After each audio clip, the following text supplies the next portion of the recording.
అందరికీ నమస్కారం. ఈరోజు మన గెస్ట్గా ఒక శ్రీ విద్యా ఉపాసకులు ఆయన ఈదర శివశంకర శాస్త్రి గారు ఉన్నారు. ముఖ్యంగా ఏంటంటే ఆయన పిలిపించడానికి కారణం ఏంటంటే మనం విన్నవి కన్నవి అవి తెలుసుకోవాలని ఉంది. నా అనుభవాలు ఏంటంటే నేను ఏదైనా చూస్తే కానీ నేను నమ్మను. మరి అందుకనే ఆయన ఏం చెప్తారో, ఆయన ఏం చూశారో, ఆయన ఏమి విన్నారు అనేది ఆయనతోనే మాట్లాడి తెలుసుకుందాం. ముఖ్యంగా ఏంటంటే కర్ణ పిశాచి విద్య గురించి నేను వింటవే కానీ నేనైతే ప్రత్యక్షంగా అనుభవించలేదు.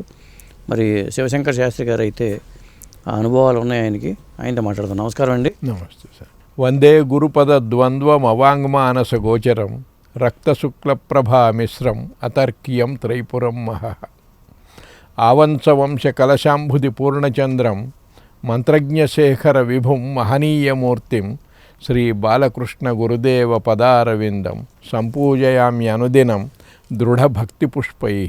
మీ గురుగారు నామధేయం ఏంటండి? ఆవంశ బాలకృష్ణ శాస్త్రి గారు. ఓకే. కుర్చేడు ఉంది. కుర్చేడు దగ్గర మారెడ్డివారిపల్లె అని ఒక ఊరున్నది. ఆ ఊరిలో పూర్వము నరసప్పయ్య శాస్త్రి గారని ఒక శాస్త్రుల వారు ఉండేది. ఆయన మంత్రశాస్త్రంలో చాలా గొప్పవారు. ఆయన కీర్తి దిక్కులకు వ్యాపించింది. అంత గొప్ప ఆయన బ్రహ్మచారిగానే జీవితం గడిపారు. ఆయన 98 సంవత్సరాలు జీవించారు. ఆయన ముఖ్యంగా శ్రీ విద్యోపాసకులు. ఆయన నరసప్పయ్య శాస్త్రి గారంటే తపస్వి. ఆయన అన్న కుమారుడు నాకు గురువు గారు. అట్లాగా. ఆవంశ బాలకృష్ణ శాస్త్రి గారు. మరి మీ పేరు మార్చలేదు ఆయన? నాకు దీక్షానామం ఉన్నది. ఏంటండి అది? లలితానందనాథ. మా గురువు గారు నిత్యానందనాథుల వారు. ఓకే. లలితానందనాథ అంటే పేరు కంపల్సరీగా మార్చుకోవాలా? కాదు. శ్రీ విద్యలో అంటే శాక్తేయములో సన్యాస దీక్షలు లేవు. ఓకే. సన్యాసం లేదు అక్కడ.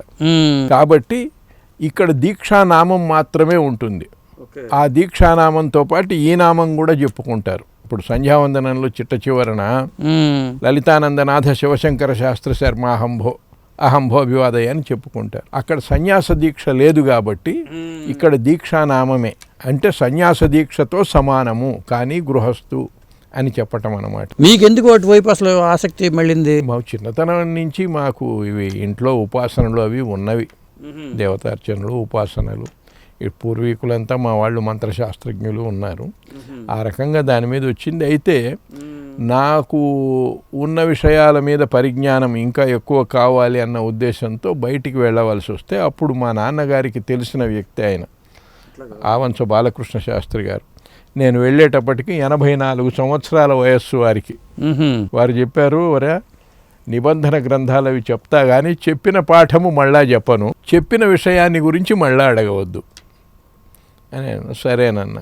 అప్పటికి పెద్దవారైనారు, 84 ఏళ్ల వయస్సు. కానీ ఆయనకేమీ ఆరోగ్యరీత్యా ఇబ్బందులు ఏం లేవు. ఓకే. యాక్టివ్గా ఉండేవారు, నడవటం చేయటం. ఇప్పుడు శాక్తేయంలోనే భాగమా కర్ణ పిశాచి విద్య? ఇవన్నీ శక్తి సంబంధమైన విద్యలలో భాగం.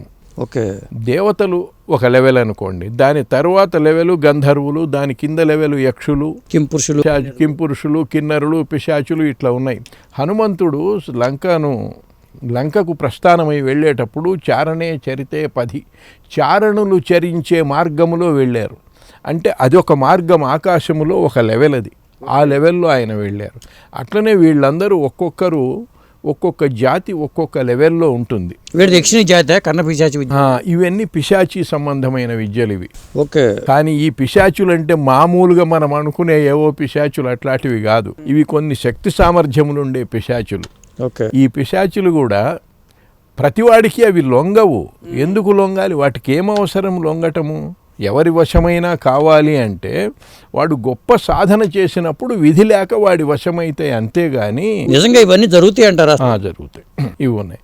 అయితే వీటికి పై విషయాలు చెప్పే శక్తి లేదు. ఇప్పుడు ఒక కర్ణ పిశాచిని విద్య చేసేవాడున్నాడు, ఒక కర్ణ యక్షిణి చేసేవాడున్నాడు. వాడిని పిలిచి బ్రహ్మలోకంలో విషయాలు చెప్పమని అడిగితే వాడు చెప్పలేదు. ఓకే. కానీ ఒక బ్రహ్మవిదుడు చెప్పగలడు. ఎందుకంటే బ్రహ్మవిదుడు బ్రహ్మలోక విషయాలు వాడికి అవగతమై, బ్రహ్మవిధుడు అంటే బ్రహ్మజ్ఞానం కలిగిన వాడు. అక్కడ అహం అనేది ఉండదు, నేను అన్న భావనే లేదు. అవును. అటువంటి వాడికి సర్వాంతర్యామిత్వము ఉన్న భగవంతుడి లక్షణాలు అవన్నీ వాడికి ఉంటాయి కాబట్టి ఉత్తమలోక విషయాలు వాళ్లకు తెలుస్తాయి. ఓకే. వాళ్ళు సూక్ష్మ శరీరాలను దర్శించి, రమణ మహర్షి అట్లాంటి వాళ్ళు భవిష్యత్తులో వీడేంటి, గత జన్మలో ఏంటి, ఇట్లాంటివి వాళ్ళకు అవగతమవుతాయి కానీ సాధారణులకు కావు. ఓకే. బ్రహ్మజ్ఞానులు అంటే ఇప్పుడు రమణ మహర్షులు కానీ, లేకపోతే షిరిడి సాయిబాబా కానీ, ఇలాంటి వాళ్ళందరూ ఆ పరిధిలోకి వస్తారు. అయితే సాయిబాబా గారిని గురించి కూడా ఆ లెవెల్ కాదు అని ఒక వాదన ఉన్నది మంత్రశాస్త్రజ్ఞులలో. సరే, అది అట్లా ఉంచండి. ఇప్పుడు కర్ణపిశాచిని గురించి మీరు అడుగుతున్నారు. అవును. ఇటీవల ఏమైందంటే ఎవరికి తోచిన కథలు వాళ్ళు అల్లి, ఏదో కట్టుకథలు ఎక్కువ మంత్రశాస్త్రంలో, ఆ కట్టుకథలన్నీ ప్రచారంలోకి తెచ్చి ఇది కర్ణపిశాచిని విద్య అని చెప్పటం ఎక్కువైంది. అసలు శాస్త్ర గ్రంథాలలో ఏమున్నది, అనుభవజ్ఞులైన సాధకులు ఏం చెప్తున్నారు అనేది చాలామందికి తెలియదు. ఓకే. ఇదివరకు రోజులలో కర్ణపిశాచిని సాధించిన వాళ్ళు ఎక్కువగా ఉండేవాళ్ళు. ఇప్పుడు రాను ఏమైందంటే ఆ జీవితాన్ని ఎవరు వాంఛించటం లేదు. ఇదివరకు తయారయ్యేవాళ్ళు. ఎందుకని ఇప్పుడు లేకపోవడం కారణం? అవి మంచివి కాదు ఆ విద్యలు. వాటి కారణం ఏంటని చెప్తాను నేను. అందువల్ల సాధకులు క్రమంగా తగ్గిపోయినారు. ఒరే నీ లైఫ్ బాగుండదు అని చెప్తే ఎవరు దాని జోలికి పోరు, మంచి జీవితం గడపవాలనే అనుకుంటారు. ఇప్పుడు మనం భగవంతుడితో స్నేహితం చేసి భగవంతుడిని గురించిన మంత్రాలు అట్లాంటివి ఉపాసన చేస్తే ఆ లక్షణాలు మనకు వస్తాయి.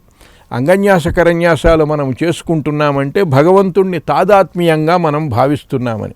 అట్లనే పిశాచితో మనం సహవాసం చేస్తే మనం ఉండే స్థానము పిశాచి స్థానం, మన కొంప శ్మశానంతో సమానమవుతుంది. పిశాచి లక్షణాలు అలవాటైతాయి, వీడి భావనలన్నీ పైశాచిక భావనలు వస్తాయి, వీడి బ్రతుకు ఆ రకంగానే ఉంటుంది. కాబట్టి వాటి జోలికి పోకూడదు అని తగిన వాళ్ళు ఎవరు పోరు. కర్ణపిశాచి విద్య ఉన్న వాళ్ళని మీరు ఎప్పుడైనా చూసారా? నేను చూశానండి. నేను 2-3 చూశాను. ఒకడు నాకు గుంటూరు రైల్వే స్టేషన్లో కనపడి మీ 10 రూపాయలు ఇవ్వమని అడిగారు. అడిగితే నా దగ్గర లేవన్నాను.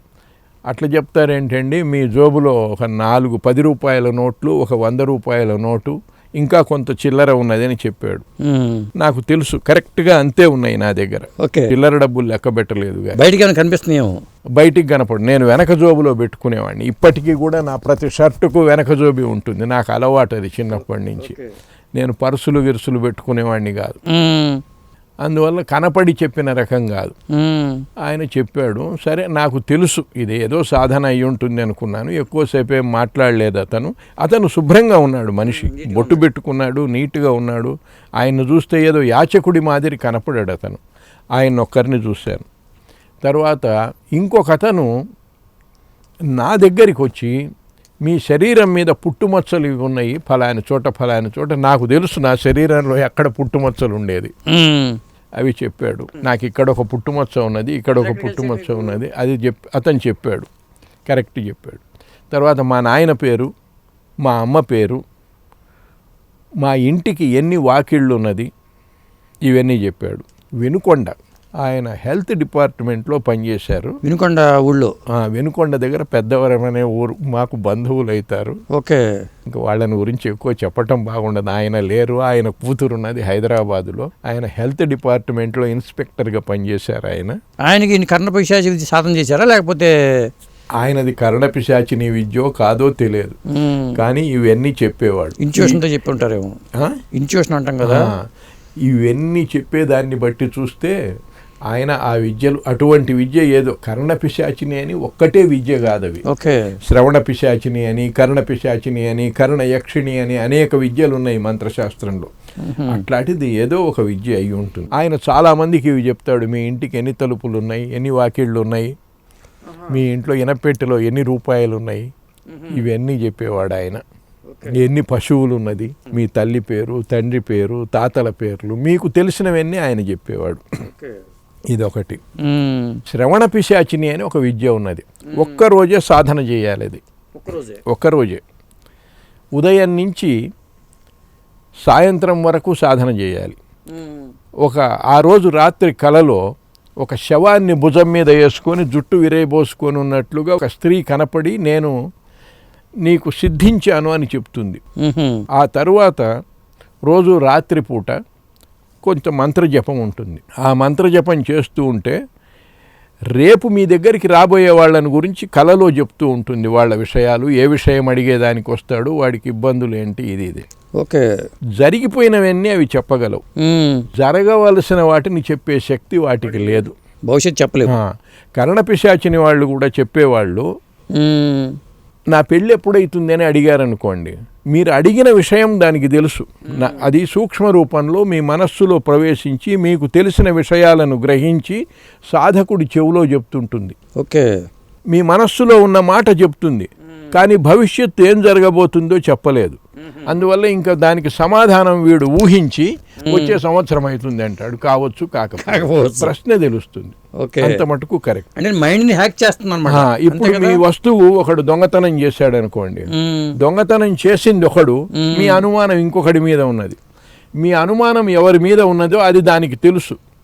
ఎందుకంటే మీకు వాడి పేరు తెలుసు కాబట్టి వాడి పేరే చెప్తుంది, కానీ యాక్చువల్గా దొంగతనం చేసిన వాడి పేరు చెప్పలేదు. ఓకే, మనకి ఏం తెలుసో మన మైండ్లో అంతే, మీ మనస్సులో మీకు తెలిసినవే చెప్తుంది.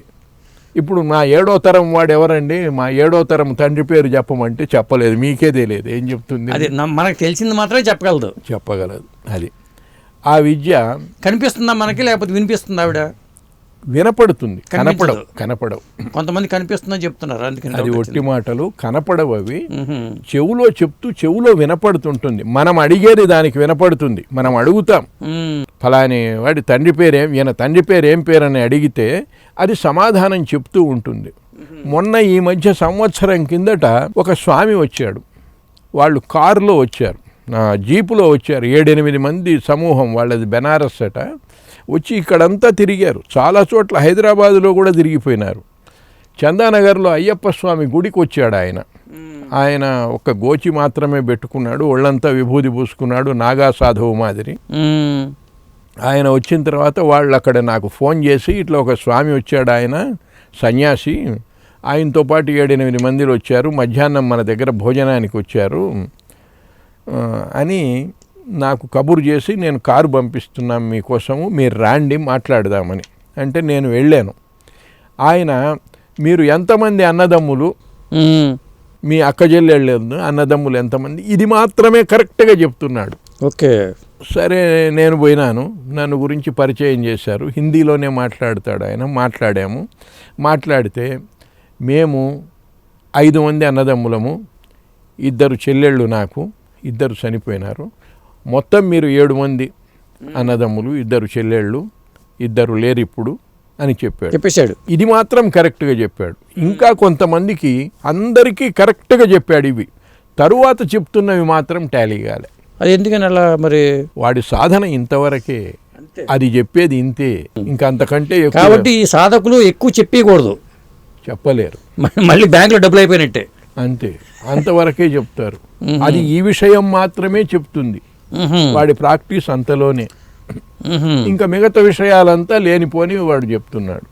మిగతావి ఏది మ్యాచ్ కాలేదు. అందరికీ ఇది మాత్రం అందరికీ మ్యాచ్ అయినాయి. అయితే నేను ఉపాసకుణ్ణి కదా, ఏదో కొద్దిగా గొప్ప జపం చేసుకునేవాడిని, మరి నా దగ్గర ఎట్లా చెప్పగలిగాడు? నాకు అనిపించింది నా దగ్గర ఎట్లా చెప్తున్నాడని. కానీ మనం ఉన్న చోటికి అవి వస్తాయి, రావు అనటం తప్పు. అదేదో మహానుభావులు, పెద్ద వాళ్ళు ఉంటారే, దేవతా తాదాత్మ్యంతో ఉపాసనలు చేసే మహానుభావుల దగ్గరికి అవి రాదలుచుకోవు, అంతేగాని రాదలుచుకుంటే వస్తాయి. దేవాలయాలలో దయ్యాలు ఒంటి మీదకి వచ్చి ఊగటం లేదా? మరి భగవంతుడు ఉన్న చోటికి ఎట్లా వస్తున్నాయి అవి? గొప్ప భూతమాంత్రికులు ఉంటారు, వాళ్ళ దగ్గరికి ఎట్లా వచ్చి ఊగుతున్నాయి ఆ పిశాచులు? రాకూడదు కదా. సైన్స్ ఏమని చెప్తుందండి? ఇలాంటివి వస్తే ఇదంతా మానసికమైన జబ్బు, లేకపోతే డాక్టర్ దగ్గర తీసుకెళ్తారు, ఇవన్నీ చేస్తూ ఉంటారు. సార్, సైన్స్ వేరే సబ్జెక్టు, ఇది వేరే సబ్జెక్టు. దానికి దీనికి ముడి పెడితే కుదరదు. ఓకే, ఎందుకంటే అది వేరు, ఇది వేరు. ఈ సబ్జెక్ట్ దేని దారి దానిది, దేని విశ్వాసం దానిది. కొంతమంది ఇది మూఢనమ్మకాలను కొట్టి అనుభవించే వాళ్ళకి కానీ తెలియదు. అదే ఒకసారి పేర్లు చెప్పవచ్చు, తెలియకూడదు. జీకే దేవర్ గారని ఒక సబ్ ఇన్స్పెక్టర్ ఉన్నాడు. వాళ్ళ కోడలికి ఆరోగ్యం బాగలేదు. ఒక గంధర్వ గ్రహము పట్టుకున్నది. ఆయన నన్ను అడిగాడు, నేను చిన్నపిల్లవాడినప్పుడు. నేను చేస్తుంటే ఇంకా చాలు బాబు అన్నది ఆమె. ఆమె మన కాన్షియస్లో లేదు. వెంటనే నాకు అర్థమైంది, ఈమెకు ఆవేశమైంది, భూతావేశం కలిగింది, ఇంకా చాలు అంటున్నది. మనము చేసేది ఆమెకి ఏమీ కాలేదు. మనం చేస్తున్న యాగమో ఏదో హోమమో చేస్తున్నాము, మారణ హోమమో ఏదో, దానివల్ల ఆ పిశాచానికి, ఆమె శరీరంలో ఉన్న గ్రహానికి ఏమీ కావటంలే, ఇంకా చాలులే అన్నది అవలీలగా. ఓకే, అంతే, మళ్ళా మామూలు స్థితికి వచ్చింది. సరే, తర్వాత ఏదో చేసామనుకోండి, వేరే విషయం. అది ఎట్లా తగ్గిన తర్వాత? అది తర్వాత ఏదో యంత్రమో తంత్రమో చేసి ఇచ్చాము. ఇంకా ఆ తర్వాత ఇంకా మళ్ళా ఆమె శరీరం మీదకి రావటం మానింది. ఒకసారి నేను కంభంలో ఉన్నప్పుడు రాత్రి 10 గంటలప్పుడు ఒక వ్యక్తి వచ్చాడు. వచ్చి, నా భార్యకు భూతం ఆవేశమవుతున్నదండి, ఆవేశమైతే ఇంట్లో ఉన్న బోకి బొచ్చలన్నీ ఇసిరిపారేస్తుంటుంది. ఓకే, మీరు ఒకసారి వచ్చి చూడండి అని వచ్చాడు. ఆ రోజులలో సరే వస్తానంటే ఆయన మోటార్ సైకిల్ మీద వెళ్ళా. ఒక పేషెంట్ స్త్రీ ఆమె మంచం మీద పడుకొని ఉన్నది. సరే అట్లా కూర్చోబెట్టి ఒక గ్లాసులో నీళ్లు తెప్పించి తీర్థం ఇచ్చి శూలిని దుర్గా మంత్రం చదివి తీర్థం ఇచ్చాను. ఇచ్చి సరే ఇంకా ఇది మొదలు ఏమీ ఉండదు, ఒకవేళ ఉంటే తర్వాత ఏదైనా యంత్రం ఇస్తాంలే అని చెప్పి నేను వెళ్ళిపోయినా. నన్ను మళ్ళీ మా ఇంటి దగ్గర దించారు. 10 రోజుల తర్వాత వాడు మళ్ళా కనపడి, ఇంకా ఆ రోజు నుంచి అంతే స్వామి, మళ్ళీ ఒంటి మీదకి రాలేదని చెప్పారు. ఓకే, ఏంటంటే ఈ గ్రహాలు ఒక మనిషి చనిపోయి గ్రహమై పట్టడం కాదు. ఈ గ్రహాలు తిరుగుతూ ఉంటాయి, తిరుగుతూ ఉంటాయి. అవి ఒక్కో సందర్భంలో ఒక్కొక్కరిని ఆవేశిస్తూ ఉంటాయి. ఇక్కడ ఆవేశించిన గ్రహం ఎక్కడనో ఆవేశిస్తుంది మళ్ళా ఎవరినో. వాటికి తెలుసు ఎవడు తగినవాడు మాంత్రికుడు, ఎవడి చేతిలో పడితే మళ్ళా అక్కడికి పోలేము, ఏ దేవుడి దగ్గరికి పోతే మనకి ఇబ్బంది కలుగుతుంది అని. ఇప్పుడు వందే వానర నారసింహ ఖగరాట్ క్రోడాశ్వ వక్తస్ఫుటం పద్మాక్షస్ఫుట పంచవక్త్ర రుచిరం బాలార్క కోటిద్యుతిం హస్తై శూల కపాలముద్గరహలం కౌమోదకీ భూరుహం ఖట్వాంగాంకుశ పాశపర్వతధరం పీతాంబరాలంకృతం వాయుపుత్రం భజే అని చదవంగానే ఆవేశమైతాయి గ్రహాలు. అంటే వాటి ఎదురుగా మనము ఆంజనేయుడిని భావిస్తున్నాం. వాటి ఎదురుగా ఆంజనేయుడు ఇట్లా కత్తులు ఖడ్గాలు పట్టుకొని వాళ్ళముతో భయంకరంగా వాటికి గోచరిస్తాడు. అవి వస్తాయి, ఆవేశానికి వస్తాయి. అప్పుడు మనం శూలేన తాడయ ఖడ్గైన ప్రహారయ శూలముతో కొట్టు, ఖడ్గముతో నరుకు అని ఈ మంత్రాలు చెప్తుంటే వాటికి ఆ బాధ కలుగుతూ ఉంటుంది. అవి వదిలిపెట్టి పోతామని చెప్తాయి. స్వామి నేను వదిలిపెట్టి వెళ్ళిపోతా స్వామి అంటే. అట్లాంటివి జరుగుతుండేవి. ఇప్పుడు ఎందుకు లేవనేది వేరే విషయం, దాని గురించి పెద్ద చర్చ మళ్ళా. చెప్పండి, ఎందుకంటే ఇప్పుడు ఎందుకు లేవు? మీరు చెప్పింది కదా ఎట్లాగో ఇవన్నీ ఉన్నాయని చెప్తున్నారు, మరి అలాంటివి ఇప్పుడు కూడా ఉండాలి కదా. ఇప్పుడు ఎందుకు లేవు? మేము కూడా ఎవరికైనా శిష్యులకు అప్పుడప్పుడు ఎవరి ఒంటి మీదకన్నా తెచ్చి చూపిద్దామనుకుంటే ఎక్కడ ఆ పేషెంట్లు కనపడటంలే. ఓకే, అంటే మానసికంగా బలహీనంగా ఉన్న వాళ్ళకి ఆవహిస్తాయి అవి. అసలు శాస్త్రం ఏం చెప్తున్నది అంటే, కొన్ని గ్రహాలు ఇప్పుడు ఎవరైనా చనిపోతే శ్మశానానికి అనవసరంగా పోకూడదు, మనం వెళ్ళకూడదు. మనకు సంబంధించిన వాళ్ళయ్యో మనకు అక్కడ పోయే అవసరం ఉంటేనో పోవాలి, కానీ ఎవడో చచ్చిపోతే మనం శ్మశానాలకు పోకూడదు. శ్మశానం పక్క నుంచి వచ్చేటప్పుడు కూడా మనకు ఏదో భయము కలిగినట్లయితే మనల్ని ఆవహిస్తాయని చెప్తున్నది శాస్త్రం తంత్రగ్రంథాలలో. కాబట్టి అనవసరమైన శ్మశానము అటువంటి చోట్లకు పోకూడదు. అది శ్మశానము భూతప్రేత పిశాచులకు నిలయం అది. అందువల్ల అటువంటి చోటికి మనం పోకూడదు. కానీ దెయ్యాలు కనిపిస్తాయి అంటారా? అసలు దయ్యాలు కనపడవు. కనిపిస్తాయన్న మాట ఒట్టి మాట, కనపడవు. వాటి శక్తి తెలుస్తుంది. అవి కూడా మన ఒంటి మీదకి రావు. ఇప్పుడు మన శరీరంలో ఒక ఆత్మ ఉన్నది సార్, ఇంకొక ఆత్మ ఎట్లా వచ్చి చేరుతుంది దీంట్లో? అదే రాదు. వాటిని గాలి అంటారు. అంటే గాలి మాదిరిగా మన దగ్గరికి వస్తాయి. వచ్చేటప్పటికి వాటిది బలమైన మనస్సు కాబట్టి అది మన మనస్సును లొంగ తీసుకొని దీని మీద ప్రభావం చూపిస్తాయి. ఆ లక్షణాలు దీనికి వస్తాయి. అంతేగాని దేవుడు ఆవేశమవుతాడు. కొంతమందికి వెంకటేశ్వర స్వామి ఆవేశమవుతాడు. మా ఊర్లో ఒక ఆమె ఉండేది నా చిన్నతనం రోజులలో. ఆమెకు వెంకటేశ్వర స్వామి ఆవేశమయ్యేది రాత్రి 12 గంటలప్పుడు. పగులంతా ఆమె డల్గా ఉండేది. ప్రతి శనివారము ఆమెకు ఆవేశమయ్యేది. నెమలి పింఛం ఒకటి పట్టుకొని బాలా బాలా గోవిందా గోవిందా అని ఊరంతా తిరుగుతుండేది. కొంతమంది నిదర్శనం చూపించమ్మా అంటారు. ఆమె ఎదురుగా పోతే ఇంత మట్టి తీసి నోట్లో పడేసేది. చక్కెర మాదిరి ఉండేది మట్టి. ఎట్లా జరుగుతున్నది ఇది? మరి భగవంతుడు వెంకటేశ్వర స్వామికి ఏమి పనిలే, ఆమె స్నానం కూడా చేయదు. అదే ఆమె ఏదో యానాదేమో ఈడిగామో. ఆమె శరీరం మీదకి రాత్రిపూట 11 గంటలు 12 గంటలప్పుడు ఆవేశమవుతాడు. తెల్లవారుజామున 3 గంటల దాకా ఆమె ఊరంతా తిరిగేది. ఆమె వెనక ఒక 50 మంది జనం గోవింద గోవింద అంటూ తిరుగు. లాజికల్ గా ఆలోచిస్తే మరి వెంకటేశ్వరకి పని లేదా? ఏం పని లేదా? ఈమెకు పని లేదా? ఈమె మీదికి రావటం ఏంటి? శుచ శుభ్రత అదే ఏమున్నది? ఆమె అంత పవిత్రంగా ఉండే స్త్రీనా? ఏం కాదు ముసలామె. అంటే కొంతమంది సిద్ధులు ఉంటారు, వాళ్ళు జీవితాంతము వెంకటేశ్వర స్వామి భక్తులుగా ఉండి మరణిస్తారు. ఓకే. అటువంటి ఆత్మలు ఏం చేస్తాయంటే ఆ స్వామి యొక్క భక్తిని ప్రచారం చేసేదానికి ఇటువంటి వాళ్ళని ఆవహిస్తుంటారు. అప్పుడప్పుడు ఎక్కడనో ఒక చోట ఓకే ఆవహించి కొన్ని మహిమలు చూపిస్తారు. కొద్దిసేపు ఉంటారు, వెళ్ళిపోతారు. మళ్ళీ ఇంకో చోట ఇంకోటి పోతారు. అంతేగాని దేవుడు ఒంటి మీదికి రావటం అని అదే ఇట్లా ఉండేది. ఒకడికి ఆంజనేయ స్వామి ఒంటి మీదకి వచ్చేవాడు. ఒంటి మీదకి వచ్చి లేనిపోని కూతలన్నీ చెప్పేవాడు. ఎట్లాంటివంటే, మీ అత్త దయ్యమై పట్టుకున్నది, అత్త కోడలికి పడే గొడవ, ఇట్లాంటి మాటలు చెప్పేవాడు.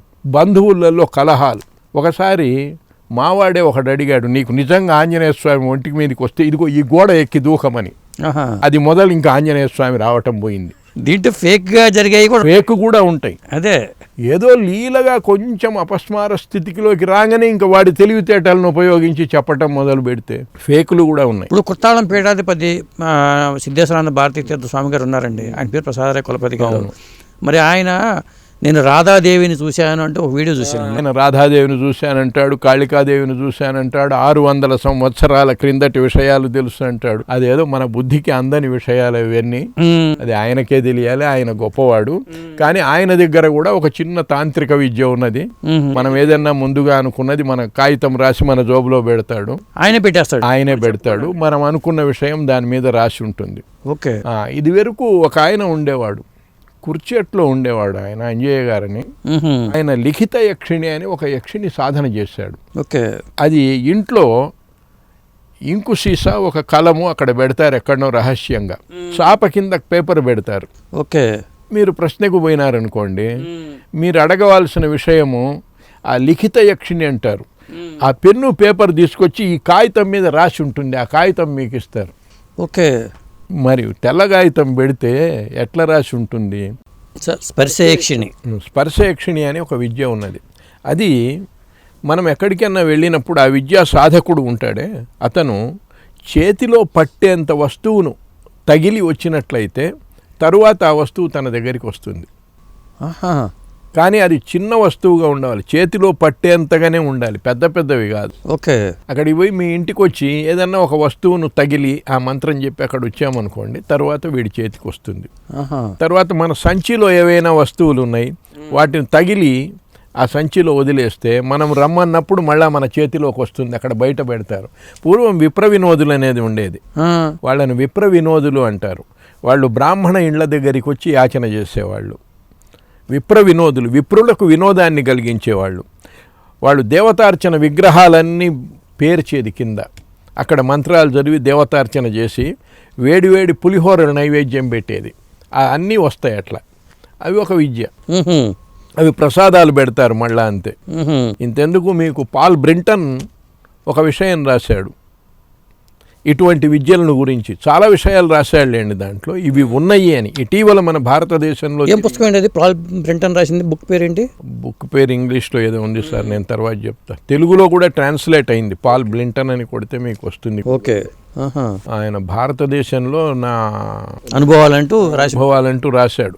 ఫేమస్ బుక్ అది, పాల్ బ్లింటన్ రాసింది. ఇట్లాంటివి ఎన్నో ఉన్నాయి దాంట్లో. ఇది స్పర్శ యక్షిణి. ఇట్లా యక్షిణిలో చాలా రకాలు ఉన్నాయి. అలా మీరు చూసారు ఎప్పుడన్నా అలా రావటం అనేది?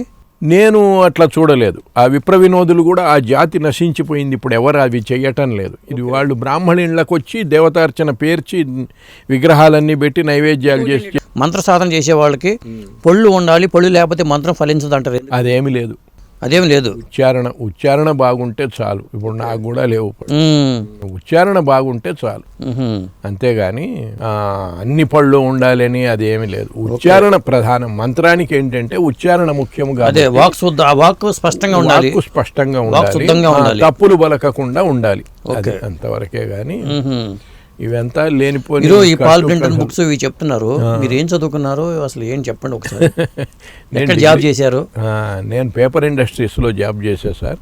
కానీ చిన్నప్పటి నుంచి వీటి మీద ఇంట్రెస్ట్ ఉండబట్టి హాబీ ఒకటి, తర్వాత ఈ నేర్చుకోవాలి ఇదే శాక్తేయము, శ్రీ విద్య, ఆ రకంగా ఆధ్యాత్మికం వైపు వెళ్ళామే కానీ ఇట్లా తాంత్రిక వశీకరణ విద్య అంటారు, అదేంటండి? వశీకరణము అంటే ఒకరిని వశము చేసుకోవటం అంటే తను ధన మన ప్రాణాలతో మనకు సేవకుడై మన దగ్గర పడి ఉండి వాడి ఆస్తి అంతా మనకు రాసిచ్చి వాడు బొచ్చ తీసుకొని పోతాడని కాదు అర్థము. వశీకరణము అంటే మనకు అనుకూలంగా ఉండటం, ప్రతికూలము లేకుండా మనకు అనుకూలంగా ఉండటాన్ని వశీకరణం. మంత్రాలు చూశాను, ఆముఖం అనే చోట అముఖం అనేది ఏంటంటే సంస్కృతంలో పేరు పెట్టవలసిన చోట దేవదత్త అని గాని అముఖం అని గాని ఉంటుంది. అముఖం అంటే ఫలానా వాడు అని వాడి పేరు పెట్టాలి. కొన్ని చోట్ల దేవదత్త అని ఉంటుంది. దేవదత్త అనే చోట కూడా ఆ దేవదత్తుడి పేరు చెప్పాలి, అది తీసేసి వాడి పేరు పెట్టాలి. చాలా మంది అది పెట్టకుండా అముఖం అముఖం చదివితే పని కాదు, అది వాడి పేరు పెట్టాలి. మంత్రము సిద్ధించుకునేటప్పుడు మొట్టమొదట ఆ మంత్రము సిద్ధించేదానికి చోట అప్పుడు అది ఆ మంత్రాన్ని జపం చేసి మంత్రము సిద్ధి అయిన తర్వాత ఇతరుల మీద ప్రయోగించేటప్పుడు ఆ పేరు పెట్టుకోవాలి. అది కొంతమందికి తెలియక అముఖం అనే చదువుతుంటారు, అవును, దేవదత్త అని చదువుతుంటారు. అది మంత్రాలలో వచ్చేటప్పుడు అక్కడ పేరు పెట్టవలసిన చోట దేవదత్త శరీరే ప్రవేశయ ఫలాని వాడి శరీరంలో ప్రవేశించు భాషయ వమ కహ బంధయ ఘాతయ ఇట్లాంటివన్నీ మంత్రాలలో వస్తుంటాయి. సరే, అట్లా ఉంచండి. యక్షిణులు చాలా రకాలుగా ఉన్నాయి. అప్సరస విద్యలని కొన్ని ఉన్నాయి. ఆ అప్సరస విద్యలు చాలా కష్టసాధ్యమైన విద్యలు. అవి పెద్ద తపస్సులు కావాలి వాటికి. అప్సరస విద్య వల్ల ప్రయోజనం ఏంటి అంటే వాటి వల్ల అనేక మహిమలు చూపించవచ్చు. అంటే అప్సరసలు మన దగ్గరికి వస్తారా? అప్సరసలు మన దగ్గరికి వస్తాయని కాదు, ఆ అప్సరసలను ఉపయోగించి వాటిని సాధించి వాటి వల్ల అనేక ప్రయోజనాలు. ఇప్పుడు నాకు భోజనం కావాలి, భోజనం తెచ్చిపెట్టమంటే పెడతాయి. అట్లనే ఒకసారి మీకు ఎక్కడ వివేకానందుడు హైదరాబాదులో ఒక ముస్లిం సన్యాసి ఒక యోగి ఆత్మకథలో ఉన్నది ఈ విషయం.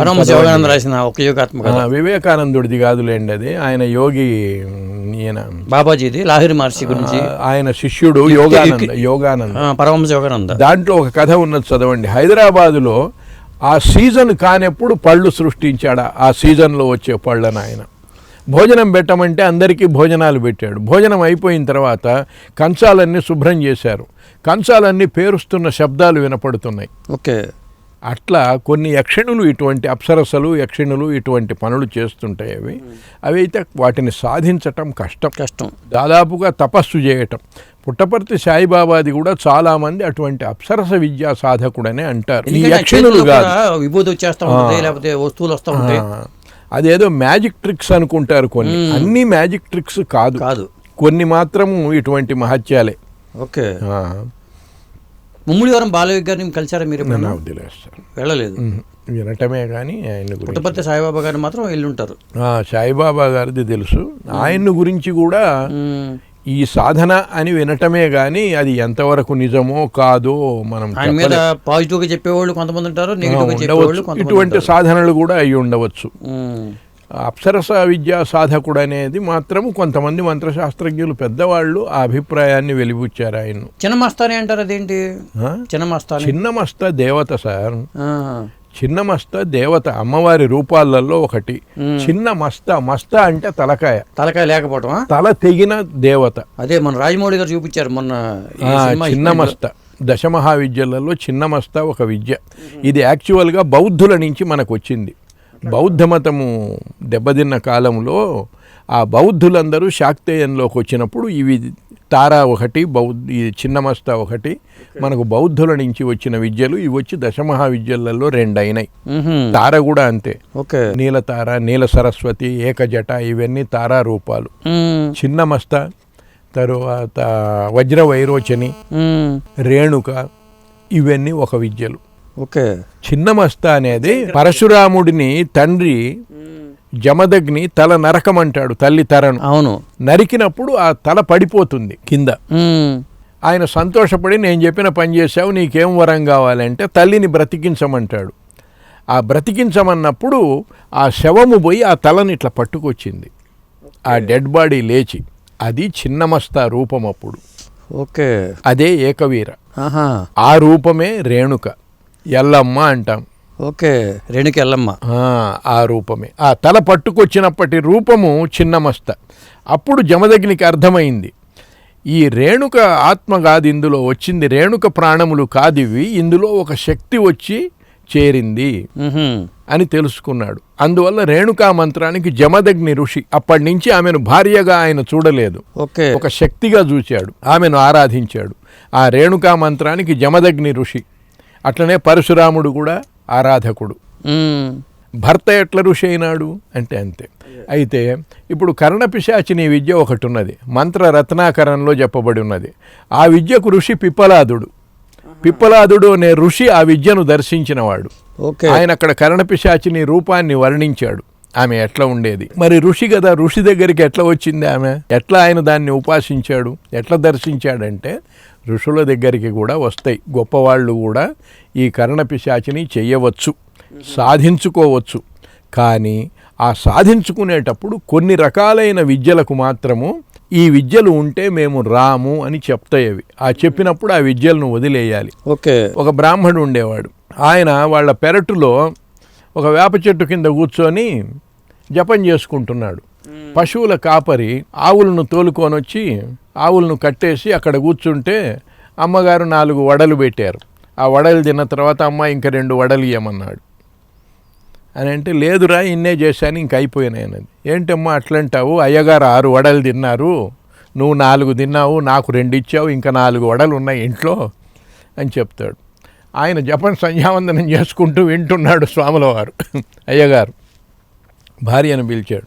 ఏమే వాడు చెప్పింది నిజమేనా అన్నాడు. ఆమె లోపలికి పోయి చూసి వచ్చావు, నిజమేనన్నది. సరే, తర్వాత వాడిని పిలిచి అడిగాడు, ఎట్లా చెప్పావురా అని. ఏం లేదు స్వామి, ఒక చిన్న మంత్రం, అది మీ బోటి వాళ్ళు చేయదగింది కాదన్నాడు. ఒరే 20 ఏళ్ల నుంచి పంచాక్షరి చేస్తున్నాను, శివుడు కలలోనైనా కనపడలేదు నాకు, నువ్వు ఎట్లా చెప్తున్నావురా? వాడన్నాడు, అది చిన్న సాధన అండి, ఏం లేదు, అది మీకు కష్టసాధ్యమైంది ఏం కాదు, కానీ అది మీకు అవుతుందో కాదో నాకు తెలియదు, నాకెవడో చెప్పింది అన్నాడు. సరే చెప్పరా చేస్తానన్నాడు. బలవంతం చేసిన మీదట ఆయన చెప్పాడు. చెప్తే ఈ స్వాముల వారికి ఏమైనా జపం చేయటం ఆయనకు రోజు చేసుకునే విద్య, అవలీలగా ఆ విధానాన్ని పూర్తి చేశాడు. ఆ రోజు రాత్రికి ఆయనలో కలలో కనపడి, నువ్వు గాయత్రి మంత్రాన్ని వదిలిపెడితే నేను నీకు సిద్ధిస్తానన్నది. అది వదిలిపెట్టాడు. మళ్ళీ ఇంత చేసిన తర్వాత నువ్వు పలాని పంచదశి చేస్తున్నావు, దాన్ని వదిలిపెట్టమన్నది. ఇంకో రోజు అది వదిలిపెట్టాడు. ఆఖరుకు పంచాక్షరిని వదిలిపెడితే వస్తానన్నది. అప్పుడు ఆయనకు అర్థమైంది, ఈ విద్యలు ఇంత గొప్పవే, ఇది వదిలిపెడితే కానీ ఆ పిశాచిని రాదంటున్నది, కాబట్టి ఈ విద్యలను మోక్షప్రధానమైన ఈ విద్యలను వదులుకొని దాన్ని తీసుకోవటం ఎందుకని, నాకు అవసరం లేదు పొమ్మని వదిలేశాడు. తాంత్రిక ప్రపంచమని మీరు చెప్పిన ప్రసాదరాయ కులపతి గారు ఈ కథను ఆయన పుస్తకంలో రాశారు. అయితే అంతకు ముందు నుంచి ఈ కథ ప్రచారంలో ఉన్నది. చాలా మంత్రశాస్త్రంలో ఇటువంటి విషయాల మీద కథలు అనేకం ప్రచారంలో ఉంటాయి. అది ఈ కథ. ఇటువంటివి జరుగుతూ ఉంటాయి. ప్రత్యంకరి విద్య అంటారు, అదేంటి ప్రత్యంకరి? ప్రత్యంగిర. బృహస్పతి తండ్రి పేరు అంగిరసుడు. ఆ అంగిరసుడు చెప్పిన మంత్రాలు 42 మంత్రాలు వేదంలో ఉన్నాయి. వాటికి అంగిరస్సులు అని ఒక పేరు. ప్రత్యంగిర అంటే ఆ మంత్రాలు కొన్ని ప్రతి చేసేదానికి, మన మీద శత్రువులు ఏదైనా ప్రయోగం చేస్తే అది తిప్పి వాడి మీదకి పంపేదానికి ఉపయోగించే విద్యలు ప్రత్యంగిర విద్యలు అంటారు. అవి ఆ మంత్రాలు. యామ్యా కల్పయంతి నరయః క్రూరకృత్యా వధూమివ త్వాం బ్రహ్మణ ప్రత్యకర్తారం అవమృచ్ఛతు స్వాహ అని. ఎవడైతే ఒక కన్య మాదిరిగా నా దగ్గరికి ఒక కృత్యను తయారు చేసి పంపుతున్నారో, తాం బ్రహ్మణ, దానిని బ్రహ్మణ అంటే ఇక్కడ ఈ బ్రహ్మణ అనేది ఒక మంత్రము సంకేతం అక్కడ. ఆ మంత్రము ద్వారా వెనక్కు పంపుతున్నారు. ప్రత్యకర్తారం ఎవడైతే చేశాడో వాడికి ప్రతిగా పంపిస్తున్నాను, వాడినే పోయి గ్రసించాలి. అది ప్రత్యంగిర మంత్రములు అనేది. అది అధర్వణ భద్రకాళి మంత్రములు అంటారు. అది భద్రకాళి దానికి దేవత.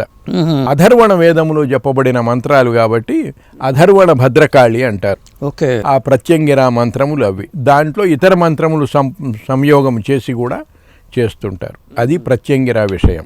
ఓకే. చేతబడి, బాణమతి ఇవన్నీ అసలు ఉన్నట్ట? అసలు అవన్నీ ఉన్నాయి కానీ చేసేవాళ్ళు లేరు. అది కొంచెం ఒరిస్సాలో ఎక్కువ సాధ్యమైన పనులు అవి. ఒరిస్సాలో ఎక్కువ చేస్తారంటారు. అది ఒకటి. ఈ రోజులలో ఏంటంటే ఒక గంట కూర్చొని జపం చేసుకునేదానికే టైం సరిపోవట్లా. టైం సరిపోదు. మనిషికి స్వభావం కూడా మారింది. ఏం లేవు గంట ఏం కూర్చుంటాంలే అనే స్థితికి వచ్చింది. మంచి మంచి ఉపాసకులే, మంచి విద్యలను ఉపాసన చేసే వాళ్ళు కూడా కూర్చొని చేయలేకపోతున్నారు. ఒక గంట సేపు జపం చేసుకుందామన్న భావన వాళ్ళలో కాలక్రమేణా నశించిపోతున్నది. చెయ్యలేక కాదు. ఇప్పుడు నేనున్న ఏం పని ఉన్నదండి? పొద్దున్నే లేచి స్నానం చేసి ఒక గంట కూర్చోలేనా? అదిగో అది కావాలి, ఇది కావాలి, పేపర్ చూడవాలి, టీవీ చూడవాలి, మధ్యలో మొబైల్ చూసుకోవాలి. ఇప్పుడు ఈ విద్యలన్నీ ఉండటం మంచిదంటారా, పోవటం మంచిదంటారా? సార్, విద్యలను గురించి అంటే ఎందుకు తయారు చేశారు? ఒకరికి చెడుపు చేసే విద్యలు ఎందుకు వచ్చినాయి? అవును. ఇప్పుడు కత్తి ఉన్నదండి, ఆత్మరక్షణకు అవసరం, దేశ రక్షణకు అవసరం. కత్తి తయారు చేయవలసిందే. ఎక్కడైనా దుర్వినియోగం ఒకడోరో చేస్తుండవచ్చు. వాడు దుర్వినియోగం చేస్తున్నాడని చెప్పి మనం అస్త్రాలు తయారు చేయకుండా ఉంటామా? ఏమండి? కాబట్టి అందుకోసం ఇవి తయారు చేయబడినవి. లోక కళ్యాణం కోసమే ప్రతి విద్య తయారైంది. అయితే కాలక్రమేణా మనుషుల భావాలు మారిపోయి చెడు వైపుకు ఉపయోగించటం ఎక్కువైపోతున్నది. ఓకే. అంతేగాని విద్యలు తప్పు కాదు. పూర్వము కర్ణపిశాచిని ఇటువంటి సాధకులు భూత భవిష్యత్ వర్తమానాలను చెప్పే వేదములో, మహాభారతంలో ఉపశృతి విద్యను గురించి వస్తుంది. ఆ ఉపశృతి ద్వారా చెప్పారని. ఆ ఉపశృతి ద్వారా భూత భవిష్యత్ వర్తమాన కాలాలు అన్నీ తెలుసుకోదే. అది వేదమంత్రములవి. ఓకే. అయితే దాన్ని సాధించటం మహా కష్టం. 4 సంవత్సరాలు ఘోరమైన తపస్సు మాదిరి చేయాలి. ఇప్పుడు మనం చెయ్యలేమని. అదే ఆ ఉపశృతి విద్య అట్లాంటివి సాధించి రాజులకు భూత భవిష్యత్ వర్తమానాలను చెప్పేవాళ్ళు. వాళ్ళు వాటిని ఉపయోగించుకునేవాళ్ళు రాజులు. ఇట్లా జరుగుతుంది, ఇట్లా జరుగుతుంది. పిశాచిని వదిలించుకోవాలండి ఏం చేయాలండి? నేర్చుకున్నాను, నాకు వద్దనుకుంటే అసలు కర్ణపిశాచిని గురించి ఎక్కడ మాట్లాడాం మనం? అదే. సరే, దాని గురించే మాట్లాడదాం. ఒక చిన్న మంత్రం చెప్తాను. ఎవరు ఆ మంత్రము చెప్తున్నానని, మంత్రం ఎప్పుడు కూడా సదస్సిన ప్రకాశయేత్. మంత్రము సదస్సులో అంటే బహిర్గతంగా చెప్పకూడదు. అది మంత్రశాస్త్ర నియమం. చెవిలో చెప్పాలి. అది ఏ మంత్రమైనా సరే శిష్యుడికి ఉపదేశం చేసేటప్పుడే చెప్తారు కానీ సభలో కూర్చున్నప్పుడు మంత్రాన్ని చెప్పకూడదు. ఓకే. వినుమరక్షిత మంత్రంబు విరిగిపోవు. అరక్షితమైన మంత్రము దాని ఫలితం పోతుంది. బహుజలంబుల సేతువు పగిలిపోవు. ఎక్కువ నీళ్ళు వచ్చి పడితే సేతువు పగిలిపోతుంది. కొండియంబున సఖ్యంబు కృంగిపోవు. ఒక్క అబద్ధం చెప్తే ఆ స్నేహితం పోతుంది అంతటితో. నిన్న ఎక్కడున్నావయ్యా నువ్వు అంటే, నేను ఫలాని అక్కడికి పోయినానండి అని అబద్ధం చెప్పారనుకోండి, వీడికి తరువాత తెలిస్తే నాతో అబద్ధం చెప్పాడని ఆ స్నేహితమే పోతుంది. అవును. అట్లా మంత్రము అరక్షితం కాకూడదు. మంత్రాన్ని రక్షించాలి, రహస్యంగా ఉంచాలి. మంత్రం అన్న శబ్దానికే రహస్యం అన్న అర్థం. ఓకే. కాబట్టి అయినా కూడా సాధకులకు తెలుసుకునేదానికి చెప్తున్నా కానీ చెయ్యమని కాదు. కహ కంబళికే గృహపిండం పిశాచిని స్వాహ. కహ అంటే చెప్పు. కంబలిక అనేది ఒక పేరు. ఓకే. గృహపిండం, ఈ పిండాన్ని తీసుకో. పిశాచిని స్వాహ, ఇది మంత్రం. మంత్రం జపేది యావద్ ఉదయాస్తమయం, అయుతం జపేది యావద్ ఉదయాస్తమయం. ఉదయం నుంచి అస్తమయం దాకా 10,000కు తగ్గకుండా జపం చేయాలి ఈ మంత్రాన్ని. ఎన్ని రోజులు చేయాలి? 21 రోజులు చేయాలి. సాయం స్వమాహార పిండం హర్మ్యోపరి నిక్షిపేత్. సాయంత్రం పూట స్వమాహార పిండం, వీడు తినే పిండము ఒక ముద్ద ఇంటి పైన రహస్యంగా పెట్టాలి. ఈ మంత్రంతో మంత్రించి పెట్టాలి. ఓకే. త్రివాసరేవా సా తుష్టా శయ్యాంగత్వా పిశాచని. ఇట్లా 21 రోజులు చేయాలి ఈ మంత్ర సాధన, ఉదయం నుంచి రాత్రి వరకు. దీనికి ముందుగా ఇంట్లో అరేంజ్ చేసుకొని వాడు ఒక్కడు ఉండాలి. భోజనం తింటాం, ఎవరిని తగలకూడదు. మధ్యాహ్నం భోజనం లేదు, ఏదన్నా టిఫిన్ చేయవచ్చు. ఒంటికి పోతే వచ్చి కాళ్ళు కడుక్కోవాలి, మోషన్కి పోతే స్నానం చేసి వచ్చి మళ్ళా కూర్చోవాలి. పొద్దున ఉదయం నుంచి సూర్యాస్తమయం వరకు చేయవాలి. రాత్రికి వంట చేసుకొని భోజనం చేయాలి. 21 రోజులే. ఈ 21 రోజులు ఒక ముద్ద పిండం పైన పెడుతుండాలి. త్రివాసరేవా. నైట్ ఏమైనా చేసుకోవచ్చా? ఏం చేసుకునేదేమో అసలు వాడు ఒంటరిగా ఉండాలి 21 రోజులు. 21 రోజులు ఒంటరిగా ఒక ఇంట్లో ఉండి వాడు అన్ని ఏర్పాట్లు చేసుకొని ఈ 21 రోజులు ఎవరితో మాట్లాడకూడదు, ఎవరిని తగలకూడదు. పొద్దున్న లేచింది మొదలు 21 రోజులు ఇదే పని వాడికి, ఇంకా ఇంకేమి లేదు. ఇంతే ఈ మంత్ర జపం చేసుకోవటము, మధ్యలో మీ బోటి వాళ్ళు ఎవడన్నా ఇంత టిఫిన్ తెచ్చిస్తే తినటము, రాత్రికి వంట చేసుకొని భోజనం చేయటం. ఇట్లా 21 రోజులుంటే త్రివాసరేవా సా తుష్ట. 21 ఎందుకు పెట్టారు? అది నియమం, అది దానికి ఆ 21 రోజులు ఆ సాధనకు. 40 పెడితే 40 ఎందుకు పెట్టారన్నారా, 10 పెడితే 10 ఎందుకు పెట్టారన్నారా? మండల దీక్ష అంటారు. మండలం అంటే సపోజ్ త్రివాసరేవా సా తుష్ట శయ్యాంగత్వ పిశాచిని. ఈ 21 రోజులు అయిపోయిన తర్వాత ఆ పిశాచిని సంతోషపడి శయ్యాంగత్వ పక్కన వచ్చి శయ్య మీద పడుకుంటుంది వీడి దగ్గర. వీడికి నిద్ర పడుతుంది. మనం కలలో ఎట్లా సౌఖ్యాన్ని అనుభవిస్తామో ఆ రకంగా స్త్రీ సౌఖ్యాన్ని ఆ పిశాచినితో వీడు పొందుతాడు. బయట చూసేవాడికి ఏం కనపడదు, వీడు పడుకొని ఉంటాడు హాయిగా కదలకుండా. ఇక్కడ ఆ సంభోగ సౌఖ్యాన్ని వీడు అనుభవిస్తూ ఉంటాడు. ఇంద్రియ పతనం కావటం ఇవన్నీ జరుగుతూ ఉంటాయి. కర్ణే కథయతి క్షిప్రం. వెంటనే మీరు ఏది అడిగితే అది కర్ణే కథయతి చెవులో చెప్తూ ఉంటుంది. యద్యత్ పృచ్ఛతి తత్సౌ క్రమాత్. యద్యత్ పృచ్ఛతి ఏది ఏదైతే అడుగుతుంటారో తత్సౌ క్రమాత్ ఆ క్రమం అంతా చెవులో చెప్తుంటుంది. ఫలాని హేమశంకర్ గారు ఎక్కడికి వెళ్ళారు చెప్తుంది అది. ఒక్కొక్కసారి ఈ కర్ణపిశాచిన వాళ్ళు తన్నులు తింటుంటారు. ఎట్లా తన్నులు తింటారంటే ఈ చెప్పే ధ్యాసలో అది చెప్తుంటుంది, ఆయన ఫలానా ఆమె దగ్గరికి పోయినాడని, ఆయన ఇక్కడికి పోయినాడు, ఈయనకు ఆమెతో సంబంధం ఉన్నది, ఈయనతో సంబంధం ఉన్నదని ఈ మాటలు బయటికి చెప్పేది తన్నులు తింటుండేది. అది ఏదేదో చెప్తుంటుంది. హేమశంకర్ గారిని గురించి చెప్పానంగానే అది మొదలు పెడుతుంది ఇంకా మొత్తం రికార్డు. ఇప్పుడు ఆయన అక్కడున్నాడు, ఇక్కడున్నాడు, నిన్న రాత్రి అక్కడికి పోయినాడు. వీడు అడగకుండానే చెప్పటం మొదలైతాయి తర్వాత. ఇప్పుడు అడిగితే చెప్తుంది, తర్వాత ఎట్లయిపోతుంది అంటే అడగకుండానే చెప్పటం మొదలైపోతుంది. కర్ణపిశాచ సాధన చేసిన వాడు వేరే అమ్మాయిల దగ్గరికి వెళ్ళొచ్చా? పోవచ్చు. అన్నీ ఉంటాయి. సంసారం వాడికి పెళ్ళాము, పిల్లలు అందరూ ఉంటారు. అది చెవులో చెప్తుంటుంది. వీడు ఏది అడిగితే అది చెప్తుంటుంది. మీ మనస్సులో ఏవైతే మీకు తెలిసిన ఉన్నాయో ఇందాక నేను చెప్పినట్లుగా అవన్నీ చెప్తుంటుంది. మీ శరీరం మీద ఎక్కడ పుట్టుమచ్చ ఉన్నది, మీ తల్లి పేరు, తండ్రి పేరు, తాతల పేర్లు, మీ ఇంట్లో ఎన్ని వాకిళ్ళు ఉన్నాయి, ఎన్ని తలుపులు ఉన్నాయి, ఇనపెట్టెలు ఎన్ని, జరిగినవన్నీ చెప్తాయి. జరగబోయేది మాత్రం ఇవి చెప్పలేదు. దీన్ని పిలిచి దేవతలను గురించి అడిగితే చెప్పలేదు అది. నువ్వు కర్ణపిశాచిని చేస్తున్నావు కదా, ఫలాని దేవలోకాన్ని గురించి చెప్పు, ఇంద్రసభలో ఇప్పుడు ఏం జరుగుతున్నదో చెప్పు. ఇప్పుడు మనం కోరుకున్నవన్నా పని ఇస్తుందా? అతను కోరుకున్నది ఇస్తుందా? ఏం కోరుకున్నవి ఇదే ఇస్తుంది. సంపద కోరుకున్నాడు అనుకోండి, సంపద ఇస్తుందా? అటువంటివి కొన్ని విద్యలు ఉన్నాయి. అవి 25 దీనారాన్ ప్రతివాసరం, వారానికి ఒకసారి వస్తుంది. 25 దీనారాలను ఇచ్చిపోతుంది, బంగారు నాణ్యాలను. అవి అయిపోయేదాకా మళ్ళా రాదది. ఈ విద్యలు చేసేవాళ్ళు పగులు ఎంత సంపాదించినా ఈ మహత్యం చూపించి రాత్రికి ఉప్పుకు గతి ఉండదు. అంతా పోవాల్సిందే, మొత్తం పోతుంది. అంతే నిలబడదేమి. అడుక్కొని తిని బతకవలసిందే, మళ్ళా ఈ విద్యలు చెప్పి బతకవలసిందే. వీడి దగ్గర శక్తి ఉన్నంత వరకు ఆ విద్య వస్తుంటుంది. వీడి దగ్గర శక్తి, సంభోగ శక్తి క్షీణించిందో లేక వీడు విముఖుడైనాడో, అంటే రోజు ఆవిడతో కాపురం చేసినట్టే దాని బుద్ధి పుట్టినప్పుడు వస్తుంది. వీడిదేమున్నది, ఇంకా దాని వశంలో ఉంటాడు వీడు. పిశాచి వశములో వీడు ఉంటాడు. ఇది జరుగుతుంటుంది. యక్షిణ్య భార్యాభక్షిణ్య అని సంస్కృతంలో ఒక సామెత ఉన్నది. యక్షిణులను భార్యాభక్షిణులు వీడు. కాబట్టి వీడికి భార్య ఉండదు. దానికి రోగము రావటమో, అది చావటమో, లేకపోతే వీడిని వదిలేసి వెళ్ళిపోవటమో, ఇంకొకటితో పోవటమో, జబ్బుతో పడి ఇంట్లో పడి ఉండటమో ఏదో జరుగుతూ ఉంటుంది. ఏది యక్షిణీ సాధకుడు, యక్షిణి కానీ ఈ పిశాచి సాధకుల పరిస్థితి ఇట్లా ఉంటుంది. తర్వాత ఏమవుతుంది అంటే రాత్రి పడుకుంటే దాని అంతటా అదే వచ్చి మీరు పిలవలసిన పనిలే. ఎక్కడెక్కడి విషయాలు ఫలాని రాధాకృష్ణ గారు అక్కడ ఉన్నారు, ఇక్కడ ఉన్నారు, అక్కడికి పోయినారు, ఇక్కడికి పోయినారని అదే వాగుతుంటుంది చెవులలో.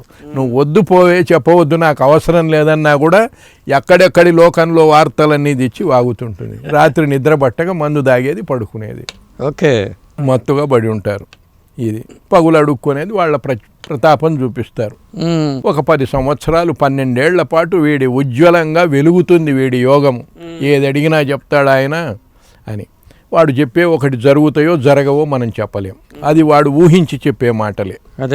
జరిగినవి మాత్రము ఖచ్చితంగా చెప్తారు. దానివల్ల జరుగుతుంది. అంత్యకాలం వచ్చినప్పుడు ఎట్లా పోతారో తెలియదు. వాడు నామ నిశాని ఉండదు, అది వదిలిపెట్టి నీచి నికృష్టమైన సాగు చేస్తాడు. అసలు వాడి ఊరు పేరు ఎక్కడ చచ్చాడు ఎట్లా చచ్చాడు అనేది కూడా మనకు తెలియకుండా పోతుంది. వెళ్ళిపోతారు ఎటనో ఇంకా పతనం అయిపోతారు మనిషి. ఓకే, తిండికి తిప్పలకు మరి దీన్ని వదిలించుకోవడం ఎట్లా అతను? ఇంకా ఏమున్నది, నాశనం అయిపోయిన వాడు ఇంకేం బాగుపడతాడు వాడు. దానికి అదే వదిలిపెడుతుంది వీడిని. ఇప్పుడు సాధకులు, మిగతా సాధకులు ఎవరైనా పెద్ద గురువులు వచ్చి దీన్ని వదిలించేస్తానని చెప్పి అట్లా అట్లా అంటే వాళ్ళు తగిన వాళ్ళై ఉండాలి. వాళ్ళు వాళ్లకు మంత్రశాస్త్రంలో కొన్ని మంచి మంత్రాలు తెలిసి ఉండాలి. ఒకసారి ఒక సాధకుడు ఒక విద్య చేసి దెబ్బతింటే నరసప్పయ్య శాస్త్రి గారు క్రోధిని విద్య అని వాళ్ళ ఇంట్లో ఉంచుకొని ఒక వారం ఆ మంత్రం జపం చేసి వాళ్లకు తీర్థం ఇచ్చిన తర్వాత బాగైంది. ఓకే, అది వీరసాధిని అని ఒకప్పుడు అది ఒక విద్య. అది ఇద్దరు సాధకులు చేసి దెబ్బతిన్నారు పాపం. ఓకే, ఇటీవల నా చిన్నతనం రోజులలో ఒక పురోహితుడు కర్ణయక్షిణి సాధన చేయాలని ప్రయత్నం చేశాడు. మా బోటి వాడు ఎవడో చెప్తే ఆ మంత్రాన్ని తీసుకొని ఒక 40 రోజులు. మీరు ఎందుకు సాధన చేయలేదు? తెలుసు కాబట్టి చేయలేదా? ఎందుకు ఈ అధ విద్యలని. అంతే. ఒకడికి మీకు జరిగినవన్నీ చెప్తాను, ఏం లాభము? సంసారం ఉండదు, కుటుంబం ఉండదు, మోక్షమా పుణ్యమా పురుషార్థమా? దేనికోసం జీవిస్తున్నాము? మన కుటుంబము మనము అభివృద్ధి రావాలి, సమాజ శ్రేయస్సు కలగాలనే కానీ మనం ఈ పనికిరాని విషయాలన్నీ చెప్పి ఒకడికి జరిగిందంతా చెప్తాం, ఏమి లాభం మనకు? ఆ 4 రూపాయలు ఇస్తే అవి నిలబడతాయా? అవును, అవి ఖర్చు అయ్యేదాకా మళ్ళా రాదు, అవి పోతే గానీ మళ్ళా జరగదు. ఓకే, వాళ్ళు ఏం దాచిపెట్టుకునేది ఉండదు, ఇల్లు వాకిలి ఉండదు, వదిలిపెట్టి తిరగటం, తాగుడు, నీచమైన జీవితము. ఇంత చేసినా జీవితాంతం ఉంటుందా?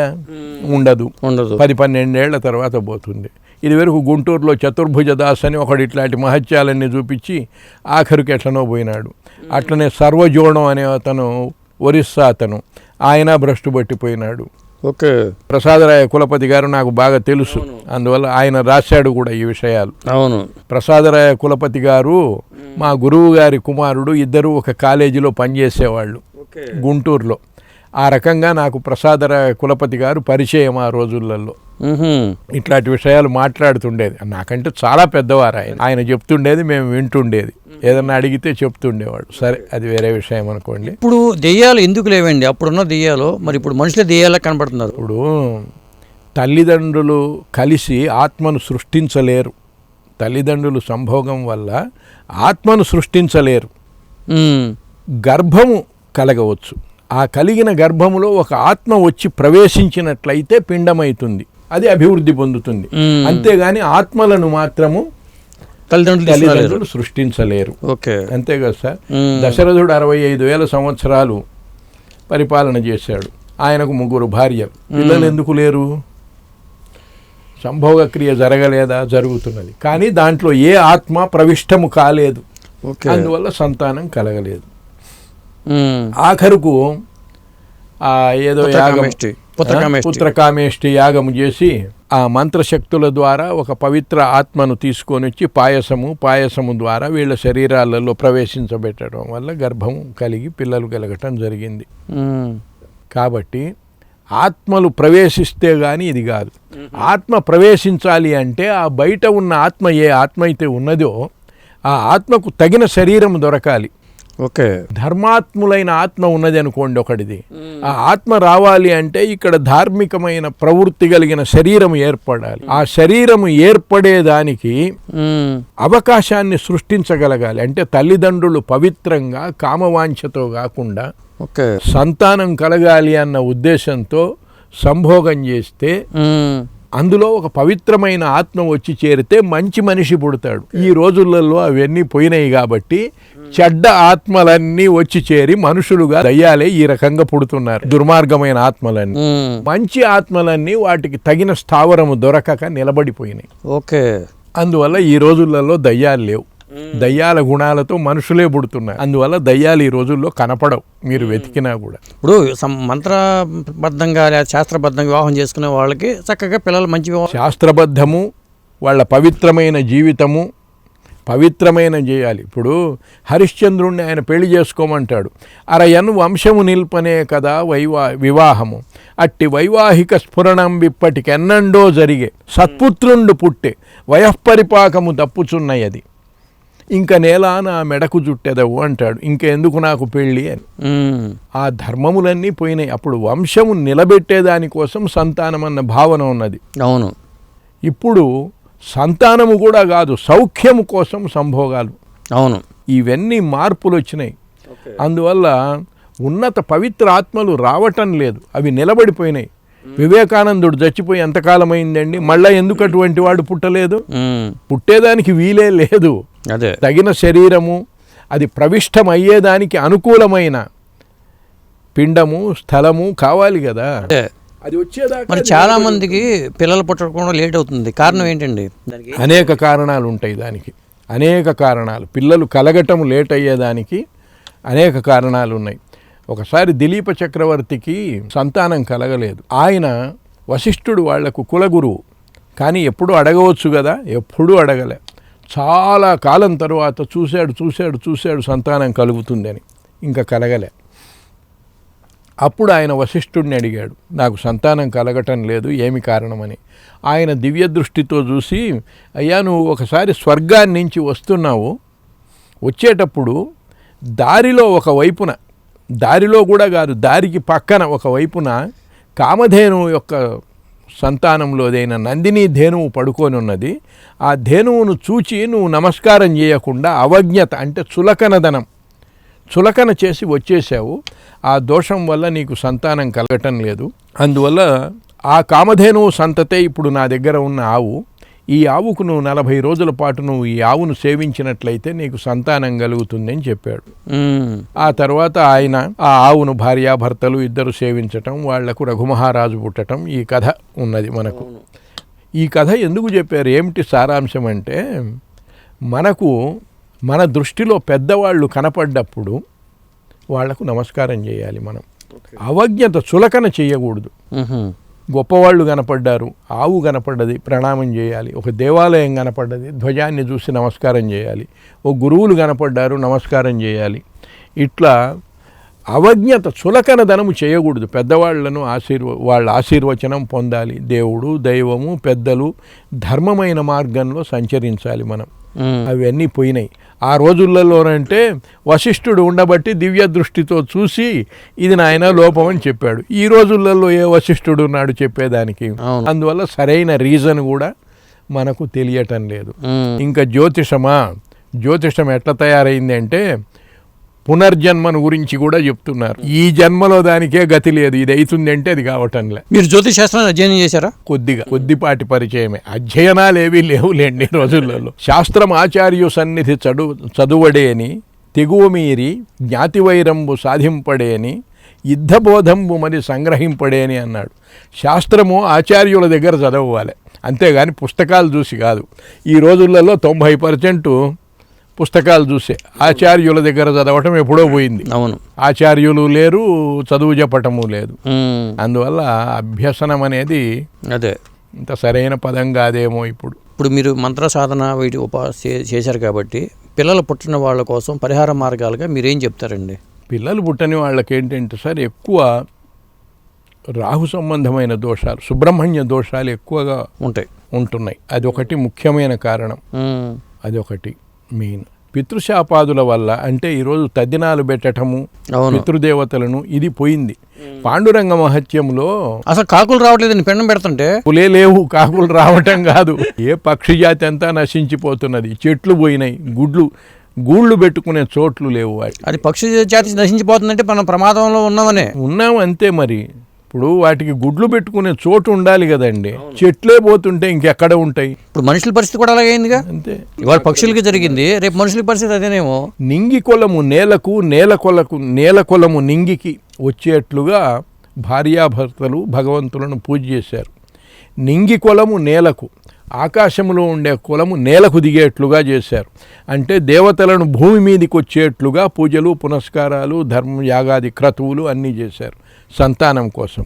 నేల కులము నింగికి అంటే ఇక్కడ ఉండే మన జాతి, ఇది నింగికి అంటే వీళ్ళు మోక్షం వచ్చి ఉత్తమ లోకాలకు పోయేట్లుగా పితృదేవతలను కూడా పూజించారు. అప్పుడు వాళ్ళకు ఒక కొడుకు పుట్టాడు అని పాండురంగ మహత్యం తృతీయాశ్వాసంలోనూ ఎక్కడో ఉన్నది, నిగమ శర్మ కథలో.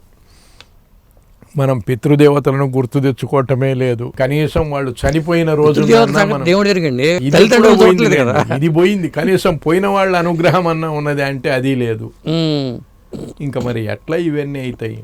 అందువల్ల సంతానం ఇబ్బంది అయిపోతున్నది. వాటికి మళ్ళా ఇవన్నీ మొదలు పెట్టాలి.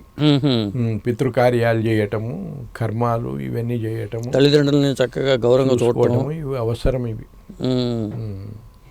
అట్లనే సుబ్రహ్మణ్య ప్రదక్షిణలు అయితేనేమి, సుబ్రహ్మణ్య మంత్రాలు, అవి ఉపాసనలు. తర్వాత ఇంకా అశ్వత్థ ప్రదక్షిణలు, ఇట్లాంటివి ఏది దానికి రెమెడీ ఉంటుందో జ్యోతిష్ శాస్త్రం ప్రకారంగా తెలుసుకొని, ఈ కర్ణపిశాచిని విద్యలు కాదు, జ్యోతిష్ శాస్త్రం ప్రకారంగా తెలుసుకొని ఆ రెమెడీ చేసి కలిగించుకోవచ్చు. అప్పటికీ కలగకపోతే చేసేదేమి లేదు. ఓకే.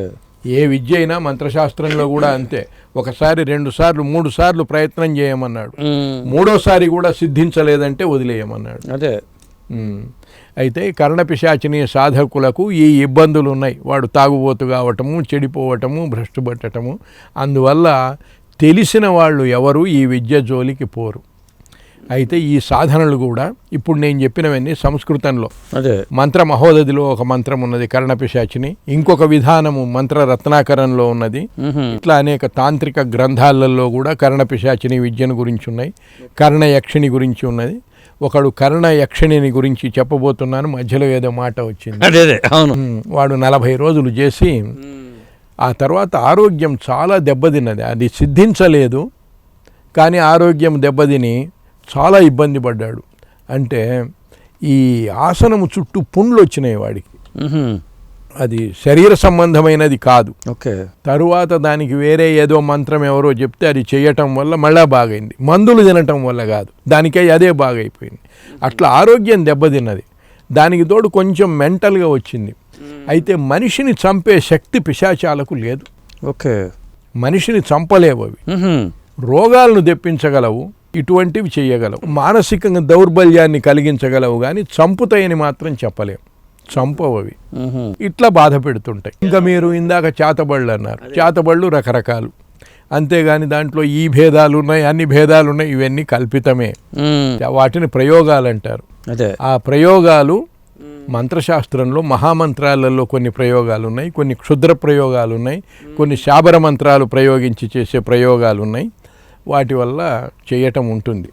మన వాళ్ళు ఇప్పుడు ఎముకలు ఉన్నాయి, ఎముకలను తీసుకొని కొన్ని ప్రయోగాలు చేయటం వల్ల ఆ చనిపోయిన వాడి ప్రేత ఈ ఎముకల మీదకి వచ్చి ఆ ప్రేత శక్తి వల్ల ఈ ప్రయోగం జరుగుతుంది. ఓకే. అందువల్లనే మన వాళ్ళు ఏం చేస్తారంటే చనిపోయిన వాళ్ళను కాలుస్తారు.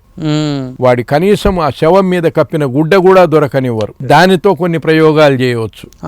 చితిలో పేల్చిన అగ్నితో కొన్ని ప్రయోగాలు చేయవచ్చు. ఓకే. పురోహితులకు సంబంధించినవిలే అండి. అందులో ఒక మంత్రం ఉన్నది, మంత్రం వద్దులేండి ఇప్పుడు, గృధ్రశ్య పరిణే అని వస్తుంది.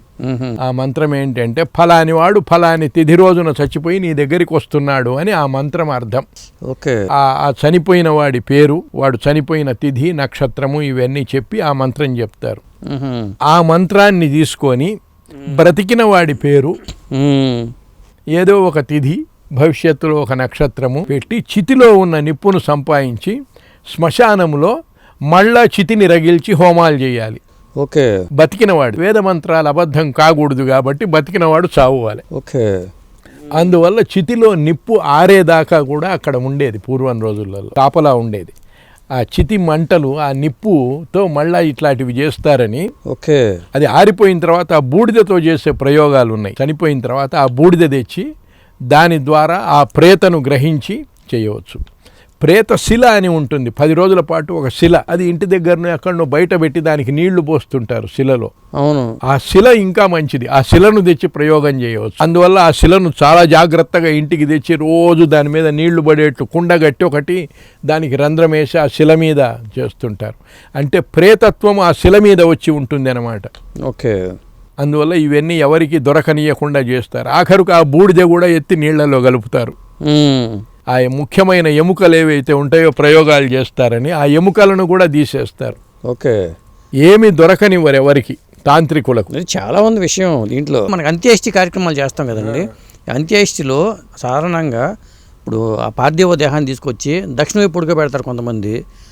దక్షిణం వైపు ఉడకబెట్టకూడదు, ఉత్తరం వైపు ఉడకబెట్టాలి. అంటారు. ఎందుకంటే అప్పుడు ఏనుగు తల తెచ్చినప్పుడు ఉత్తరం వైపు ఉన్న ఏనుగు తల తీసుకురామని చెప్పి శాస్త్రంలో ఉంది కాబట్టి అంటారు.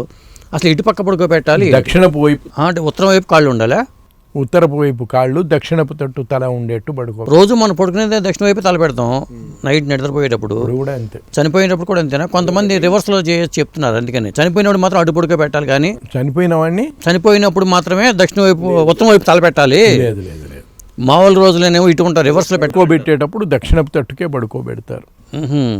అట్లా పెట్టి చేస్తారు. అది ఆనవాయితీగా వస్తున్నాయి. అట్లాంటి చిన్న చిన్న విషయాలు ఏవో ఉన్నాయి. అదొకటి. చనిపోయినవాడు మంగళవారం చనిపోయినాడని కోడిని కట్టేది, ఇదంతా చెప్పలే శాస్త్రంలో. పిండితో బొమ్మ చేసి పెట్టమన్నారు, ఏదన్నా మంచి రోజు కాకుండా. అంతే. కోమటి వాళ్ళు అయితే కొబ్బరికాయ కడతారు, శూద్రులు అయితే కోడిని కడతారు, బ్రాహ్మలు అయితే పిండి బొమ్మను పెడతారు. ఇవన్నీ ఆనవాయితీగా వస్తున్నాయే కానీ శాస్త్రం చెప్పింది పిండితో ఒక బొమ్మను చేసి వాడి తల వైపున పెట్టమన్నారు, అంతవరకే. ఏది పాడె మీద. ఓకే. అవన్నీ ఇంకా వేరే విషయాలు లేని, వాటిల్లోకి పోతే మళ్ళీ దీంట్లోకి రాలేం. ఓకే. కోటపల్లి శంకర శర్మ అని ఒక డ్రిల్ మాస్టర్, మా గురువు గారికి కొంచెం దూరపు బంధువు. ఆయనకు కోర్టులో వ్యాజ్యాలు ఉండేవి, సివిల్ సంబంధమైన కేసులు, పొలాలకు సంబంధమైనవి, దాయాదుల వల్ల. వాటి పరిష్కారం కోసం ఏదైనా మంత్రం చెప్పమని అడిగితే మా గురువుగారు ఆయనకు వారాహి మంత్రం చెప్పాడు. ఆయన ఆ వారాహి మంత్రం చేస్తుండేవాడు. ఆయన నాకంటే చాలా పెద్దవాడు, మంచి ఉపాసకుడు. ఆయన డ్రిల్ మాస్టర్గా ఉన్నా కూడా పొద్దున్నే లేచి ఆయన పూజా పునస్కారం చేసుకొని మంత్రం జపం చేసుకొని ఆ వంట చేసుకొని తినిపోయేవాడు. ఏది ఆయన ఇంట్లో ఉన్నప్పుడు కూడా స్వయం పాకం ఆయన తిని భార్య కింద వండి పెట్టేవాడు. పరహస్తం భోంచేసేవాడు కాదు. ఆయనకు ఒక కోరిక కలిగింది, ఇట్లాంటి పిశాచి విద్య ఏదైనా ప్రశ్న చెప్పుకునేదానికి ఉంటే బాగుండు అని నన్ను అడిగాడు. అయ్యా, నా దగ్గర ఒక మంత్రం ఉన్నది, ఒక్కరోజే సాధన, అది చెప్తానని చెప్పా. దాంట్లో అదేం పెద్ద ఇబ్బంది కలిగించేది కూడా కాదు, రేపు వచ్చే వాళ్ళని గురించి ఈరోజు రాత్రి కలలోకి వస్తుంది. ఓకే. అది సరే చెప్పాను. చిన్న మంత్రము, ఒకరోజు చేస్తానన్నాడు. సరే, ఆయన ఒంటరిగా ఉంటున్నాడు, ఊరికి కొంచెం దూరంగా ఆయన రూము, అంటే బజారుకు దూరంగా ఉన్నది. ఆ రూములో కూర్చొని నేను రేపు చేస్తానన్నాడు. సరే, ముహూర్తం, మంచి ముహూర్తం చూసి చెప్పాను. తడిగుడ్డలు కట్టుకొని జపం చేసుకునే అలవాటు ఉన్నవాడు. మొదలుపెట్టాడు. సాయంత్రం దాకా, రాత్రి దాకా చేయాలి. మధ్యలో ఇంత ఉప్మా తీసుకొని పోయి నేను ఇచ్చి వచ్చాను. ఇంటికి వచ్చేసాను నేను. 4 గంటలప్పుడు విపరీతంగా ఆ రూము పైన అన్ని కాకులు, గుంపులు గుంపులు కాకులు తిరుగుతున్నాయట. అక్కడి వాళ్ళు చూశారు చాలామంది, ఏందో కాకులు ఇన్ని దిక్కు తిరుగుతున్నాయి, ఎప్పుడూ లేదే అనుకున్నారు. ఆ మంత్రము శ్రవణ పిశాచి అని ఒక మంత్రము. ఆ మంత్రము ఒక్కరోజే సిద్ధిస్తే రోజు ఈ మంత్రం సిద్ధించిన తర్వాత రోజు ఒక ముద్ద అన్నము కాకికి పెట్టాలి మధ్యాహ్నం పూట. ప్రతిరోజు తినే అన్నములో ఒక ముద్ద తీసి, మామూలుగా ధర్మశాస్త్రం ప్రకారము మనం తినే అన్నములో ఇస్తట్లో ఒక ముద్ద తీసి పెట్టడం తప్పు, పెట్టకూడదు. కాకి కానీ కుక్కకి కానీ పెట్టకూడదు. ఎందుకని పెట్టకూడదు? ప్రత్యేకంగా మనం తిన్న తర్వాత మనం తినేది తినాలి ఇస్తట్లోది, అంతేగాని మనం ఇస్తటి ముందు నుంచి లేచిపోయి ఒక ముద్ద వాటికి పెట్టి రాకూడదు. ఓకే. అది పద్ధతి కూడా కాదు అసలు. మనం ఇస్తరి ముందు కూర్చున్నామంటే మనం భోంచేయటమే, అంతే. అదొకటి. వండిన కుండలో అన్నం ఉంటుంది, గిన్నెలో అన్నం వండుతారు. అన్నం వండిన తర్వాత కొంతమంది కుక్కకనో కాకికనో ఆడవాళ్ళు తీస్తుంటారు. అవును, అది పెట్టకూడదు. అన్నం పాత్రలో మొట్టమొదటి కబలము భర్తకు పెట్టాలి. అంతేగాని కాకికి కుక్కకు పెట్టమని కాదు, అది ధర్మం కూడా కాదు. రామాయణంలో దీని గురించి ఒక విషయం ఉన్నది. ఇంద్రుడు అమృతం పంపిస్తాడు సీత దగ్గరికి. అప్పుడు ఆమె ఏం చేస్తుంది అంటే ఒక ముద్ద తీసి పక్కన పెడుతుంది రాముడి కోసమని. అట్లా ఉన్నది. ఓకే. పురాణాలలో ఇటువంటి విషయాలు చాలా వస్తాయి మనకు. ఇప్పుడు మంత్రం పవర్ఫుల్లా, హోమాలు పవర్ఫుల్ అండి? 3 ప్రక్రియలు సార్. మంత్రము, జపం, హోమముతో ఆఖరు. జపము, పూజ, హోమం. హోమముతో ఆఖరు. ఏ క్రియ అయినా హోమముతోటి ఆఖరు. ఓకే. ఏ క్రియ అయినా. అందువల్లనే ఉత్తరాది రాష్ట్రాలలో సత్యనారాయణ స్వామి వ్రతం చేసినా హోమం చేస్తారు. మనకు పోయింది ఆచారం హోమాలు చేయటం. ఓకే. హోమంతోటే ఆఖరు, హోమంతోటే ముగింపు. ఏ మంత్రమైనా. ఓకే. క్షీరతర్పణము, హోమము, తరువాత బ్రాహ్మణ భోజనం, ఇట్లా ఉంటుంది పద్ధతి. అందువల్ల హోమము తర్వాత బ్రాహ్మణ భోజనం. అయితే చండీ యాగము ఇలాంటి కొన్ని పెద్ద చేస్తున్నారు, పదవుల కోసం వాడి కోసం చేస్తున్నారు. ఆ విధంగా మన కేసీఆర్ గారు కూడా చేశారు. ఇంత పవర్ఫుల్ అండి అవి? చండీ హోమం పవర్ఫుల్లే. అయితే చండీ హోమం పవర్ఫుల్లే కానీ చేసే వాళ్ళ దగ్గర లేదు, సరుకు లేదు. ఒకసారి మేము ఒక చోట ఒక చండీ హోమం పెట్టాం, వాళ్ళు దేవాలయంలో చేస్తున్నారు, 4 బ్రాహ్మణులు పిలిచారు. వీళ్ళు అక్కడికి వచ్చారు, అన్ని ఏర్పాట్లు చేస్తున్నారు, జరుగుతున్నాయి, హోమం బిగిన్ అయిపోయేదానికి ఇంకొంచెం ముందు, ఒక పావు గంట ముందు కిందికి పోయి వస్తామండి అని 4 వెళ్ళారు. నేనెందుకో పైన, ఇది అప్స్టేర్ మీద, నేనెందుకో కిందికి పోయేటప్పటికి ఒక చోట కూర్చొని టిఫిన్ ప్యాకెట్లు ఇప్పి హోటల్లో తెచ్చుకున్నారు, టిఫిన్ చేస్తున్నారు, 4 ఇడ్లీలు అవి తింటున్నారు. నేనుండేయా చండీ హోమానికి వచ్చారు మీరు, మేము ఎప్పుడు చండీ హోమానికి పోతే చండీ మంత్ర ఉపాసకుడు కానివాడు చండీ పాఠం చేసేదే లేదు పూర్వం రోజులలో. ఓకే. మా గురువు గారికి చండీ మంత్రం ఉపాసన లేదు, అందువల్ల ఆయన చండీ పాఠం చేసేదానికి పిలిస్తే పోయేవాడు కాదు, అంత మంత్రశాస్త్రజ్ఞుడు. ఓకే. గురుపాదుకా దీక్షాపరులు, గురుపాదుకా దీక్షాపరుడు ఏ రోజు ఏ మంత్రం జపం చేయదలుచుకుంటే ఆ మంత్రం జపం చేయవచ్చు, వాళ్లకు ఉపదేశంతో పని లేదు. శిష్యులకు ఏ మంత్రాన్ని ఉపదేశం చేయదలుచుకుంటే ఆ మంత్రాన్ని ఉపదేశం చేయవచ్చు, అది గురుపాదుకా దీక్షాపరులకు అది వర్తిస్తుంది, అందరికీ కాదు, అది సామాన్యమైన దీక్ష కాదు అది. ఆ గురుపాదుకా దీక్ష అనేది మంత్రశాస్త్రంలో చిట్ట చివరి దీక్ష. ఓకే. ఏంటి ఆ ప్రత్యేకత, దీక్ష ప్రత్యేకత ఏంటి అసలు? ప్రత్యేకత ఉన్నది దానికి. అందువల్ల అంటే గురువు పాదుకలు తెచ్చి చేయాలా?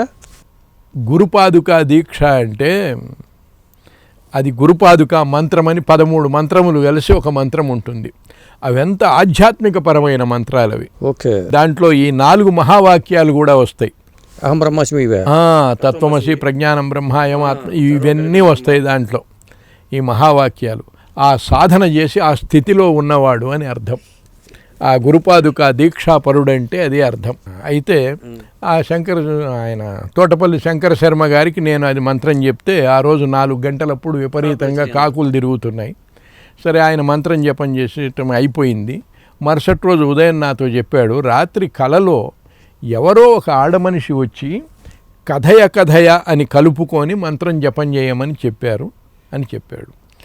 సరే చూస్తే నిజమే, కథయ అంటే చెప్పు అని, అది ఉండవలసిందే, ఉంటే బాగుంటుంది, కానీ అది ఉండాలా వద్దా ఆ పదాలు, ఆ జ్ఞానం ఈయనకు లేదు.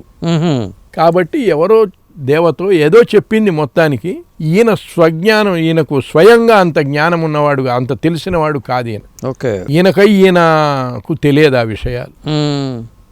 కరెక్ట్, అది ఉండటం మంచిది, ఇది కలుపుకొని ఈసారి చేయమని మళ్ళా చేయిస్తే చేశాడు. ఆ తర్వాత రాత్రి పడుకున్నప్పటి నుంచి విపరీతమైన పిచ్చి పిచ్చి కళలన్నీ వచ్చేవి, ఏవేవో కళలు. పొద్దున ఎవడు వచ్చేవాడు కాదు ప్రశ్న చెప్పమని, సినిమా చూసినట్టు కళలంతా.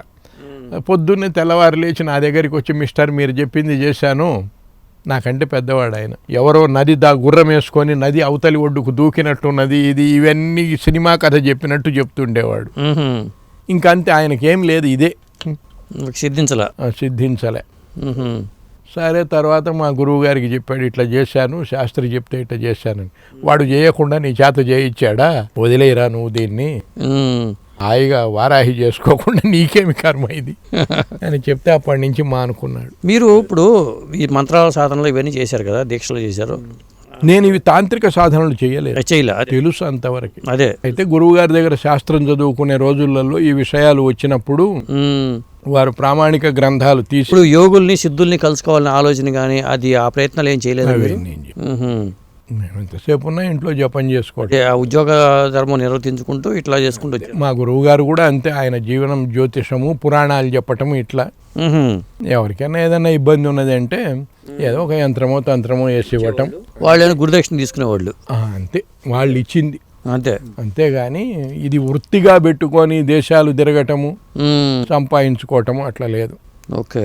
కొన్ని విద్యలు పోయినాయి మనకిప్పుడు, ఆ విద్యలను గురించి పేర్లు మాత్రమే తెలుసు. అట్లనే పొలిమేర కట్టు అని ఒక విద్య ఉండేది. పొలిమేర కట్టు అంటే మాంత్రికులు, మంత్రశాస్త్రజ్ఞులు ఆ ఊరికి వెళ్తారు.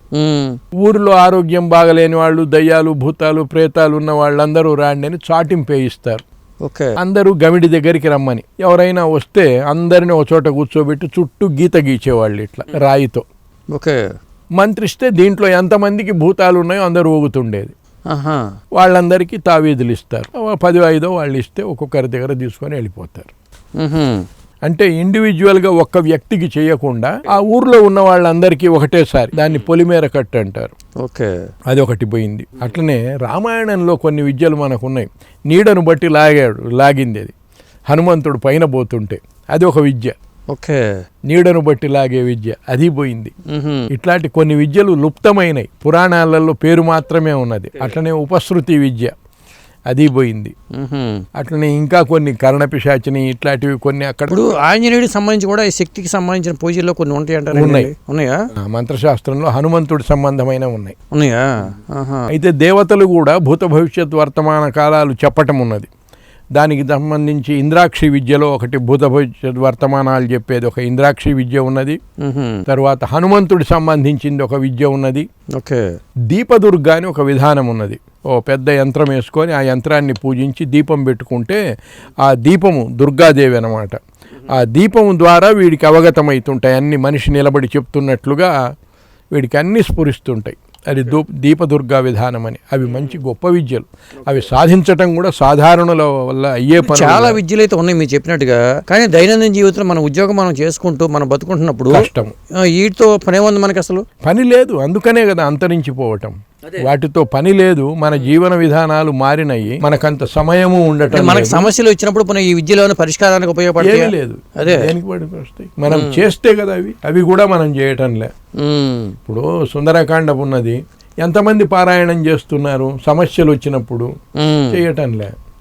ఓకే, ఏదో ఇప్పుడు లలితా సహస్రనామాలు చేస్తున్నారు, అది కూడా ఎంతమంది కరెక్ట్గా చేస్తున్నారు? శాస్త్రంలో చెప్పిన విధానంగా ఎంతమంది చేస్తున్నారు? లేదు. చెప్పిన విధానంగా చెయ్యకపోతే ఏమవుతుంది? అనిష్టమే కదా. అదే ఇప్పుడు 3 ప్రదక్షిణాలు చేయమన్నారు, 4 చేసే శక్తి ఉన్నదని మనం 4 చేయటం తప్పు. ఎందువలనంటే ఒకటి శాస్త్రాన్ని వ్యతిరేకించటము, 3 చెప్పిన చోట 4 చేయటం. ఓకే, ఆ పాపం ఒకటి. 3 ఎందుకు చేయాలి? సరే 3 చేయమన్నారు అంతే. అంతే. కొన్నిటికి 1 చేయమన్నారు, కొన్నిటికి 3 చేయమన్నారు, కొన్నిటికి 5 చేయమన్నారు. శివుడి దగ్గరికి వచ్చే ఇంకొక రకంగా ఒక నియమము ఏర్పడ్డదంటే ఆ నియమాన్ని మనం అనుసరించాలి. ఓకే, దాన్ని వ్రతము అంటారు. వ్రతము అంటే నియమాన్ని అనుసరించటాన్ని వ్రతముగా చెయ్యాలి. ఏదైనా మీరు ఒక వ్రతం పెట్టుకొని చేస్తే ఆ వ్రతము ఫలితానికి వచ్చే రోజు ఖచ్చితంగా వస్తుంది. ఏమండి, మీకు వ్రతమే లేదు, ఇంకా ఏమి ఫలితం మనకు కలుగుతుంది? ఇప్పుడు ఎవరికైనా మంత్రం చెప్పి రెమెడీ ఇది చెయ్యండి అంటే 21 చేసేదా, 10 చేసేదా, 5 చేసేదా అంటే మీ కోరికలేమో ఎక్కువ, నువ్వు జపం చేసేది 21 సార్లా, ఏమవుతుంది దాంతో? కాన్సన్ట్రేషన్ కుదిరేదానికే ఒక మాల 108 చేసేదాకా కాన్సన్ట్రేషనే రాదు. అదే ఆ 108 సంఖ్యకున్న ప్రత్యేకత ఏంటండి? 108 ఏదో శరీర నాడులను గురించి, ఏదో నక్షత్ర పాదాలను గురించి, ఇట్లా పాదాలని కలిపితే 108 అవుతాయి, 108 అవుతాయని ఓకే ఇట్లా చెప్తారు. మన ఉచ్ఛ్వాస నిశ్వాసాలు ఎన్ని రోజుకు? 16 అంటాం యావరేజ్ని. 15-16 21,600. 21,600లో సగం ఎంత? ఓకే 10-8. 10-8. 10-8. ప్రతి ఉచ్ఛ్వాస నిశ్వాసానికి ఒక మంత్రము జపం చేయాలి. నిరంతరము భగవన్నామము స్మరిస్తూనే ఉండాలి మానవుడు. 21,600 శ్వాస. దీంట్లో 12 అనుకోండి, సగము జీవితం నిద్రపోతుంది. ఇంకా సగము 10,800. ఆ 10,800 కూడా మనం చేయలేం, 12 గంటలు చేయలేం. అవును. కాబట్టి 10,008లో ఆ 0 తీసేస్తే 108. ఆ 108 అయినా చేయాలి. ఓకే, శ్వాసతో అనుసంధానం చేసుకుంటూ. ఇది లాజికల్గా ఉంది. అది ఒక పద్ధతి. అదే అట్లా అసలు ఏ మంత్రమైనా శ్వాసతో అనుసంధానం చేసుకుంటూనే చేయమని, దానికి హంస అని పేరు. అట్లా అనుసంధానం చేసుకుంటూ చేసేవాళ్ళు. 72,000 నాడులు అంటారు. నాడి 72,000 నాడుల్లో కూడా ఒక్క 108 నాడులే ప్రధానమైనవి.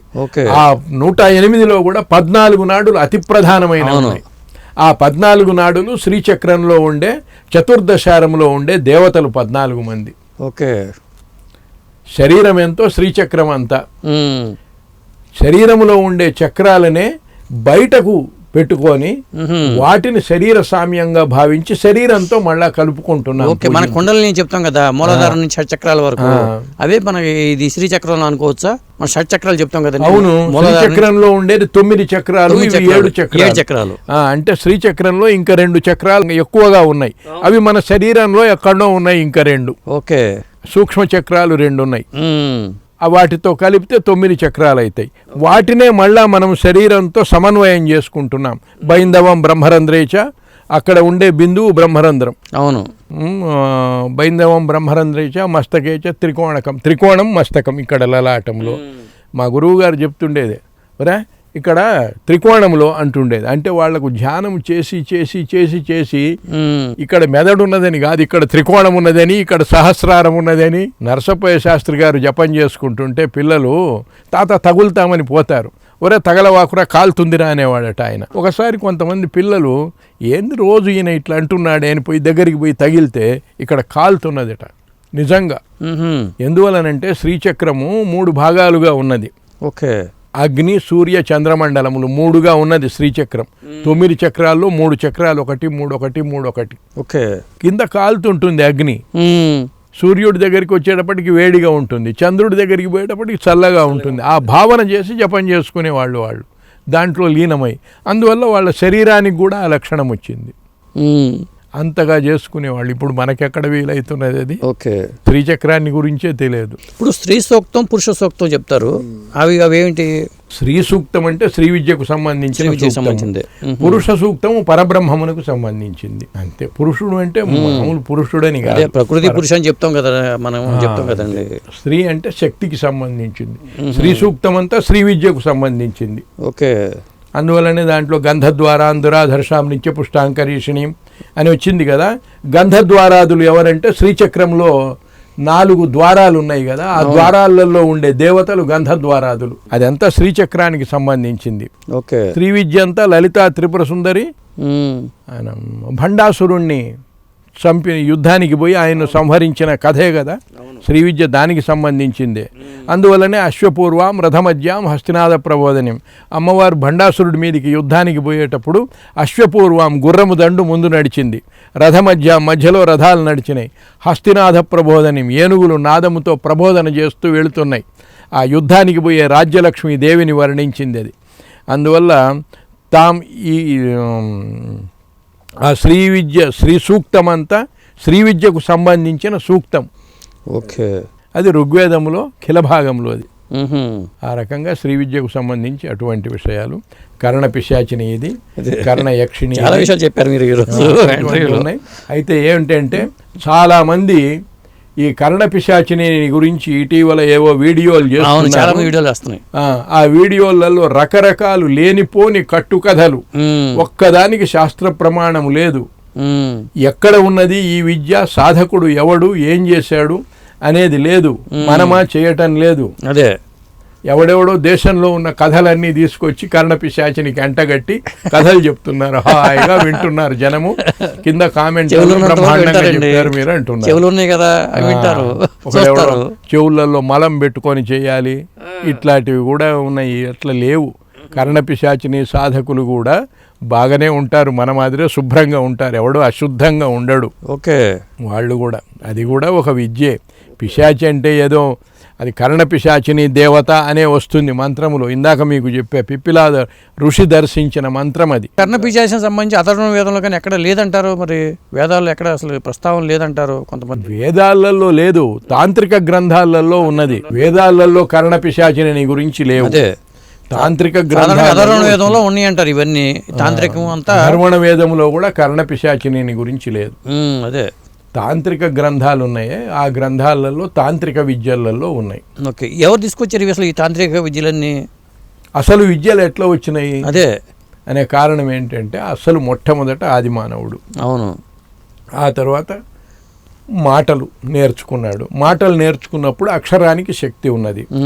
అక్షరాల శక్తుల ద్వారా అనేక మంత్రాలు తయారైనాయి. అక్షరాలే దేవతలు. అసలు దేవతా రూపాలన్నిటికీ మూలమైన ఆధారం ఏంటంటే అక్షరాలు. ఓకే, మనం చేస్తాం కదా. ఇప్పుడు శ్రీచక్రంలో ఉన్న దేవతలన్నీ ఎవరు?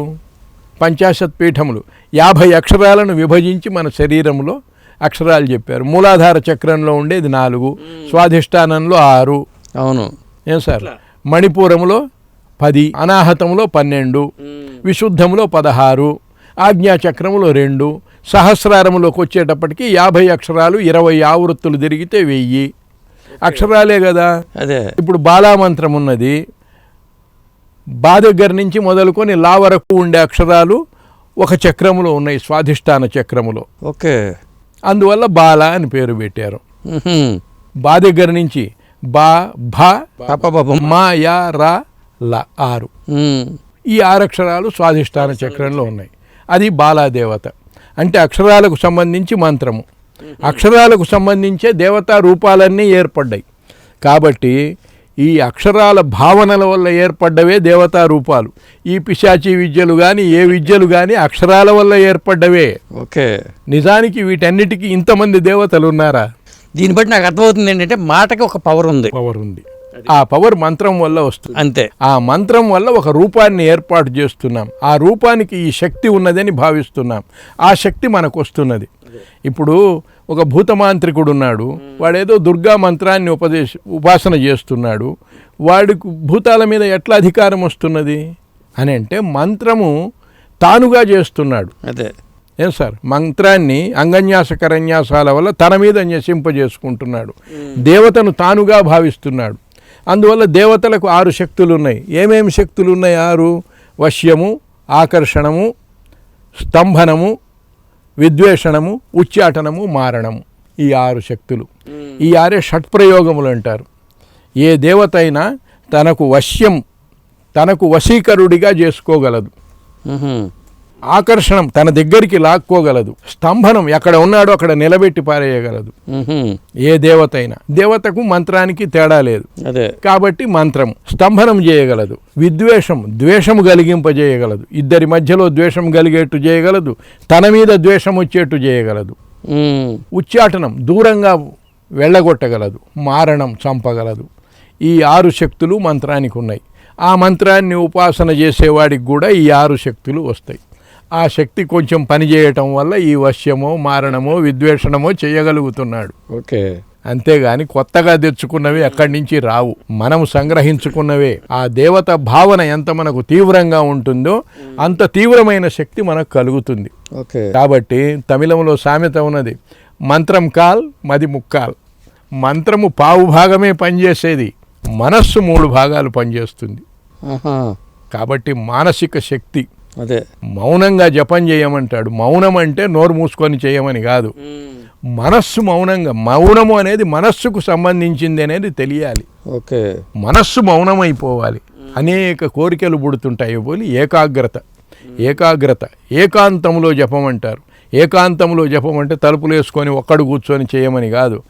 అంతమే ఏకోన, ఆఖరుకు ఒకడు కావాలి. జపం చేస్తే నీ ఒక్కడివే ఉండవాలి, ఇంకా దేవత కూడా ఉండకూడదు అక్కడ. ఇద్దరు కాదు, ఆఖరుకు ఒకడివి కావాలి. నువ్వు ఒక్కడివే. నేను జపం చేస్తున్నానన్న భావన కూడా పోవాలి. నేను భావన పోవాలి. నేను జపం చేస్తున్నాను అన్న భావన కూడా పోవాలి. ఇప్పుడు మనం జపం చేస్తుంటే నేను జపం చేస్తున్నాననేది మనకు ఉంటుంది జనరల్గా. ఆ నేను జపం చేస్తున్నాననేది కూడా తొలగిపోవాలి. ఓకే. తాదాత్మ్య స్థితికి చెంది జపం చేయటం.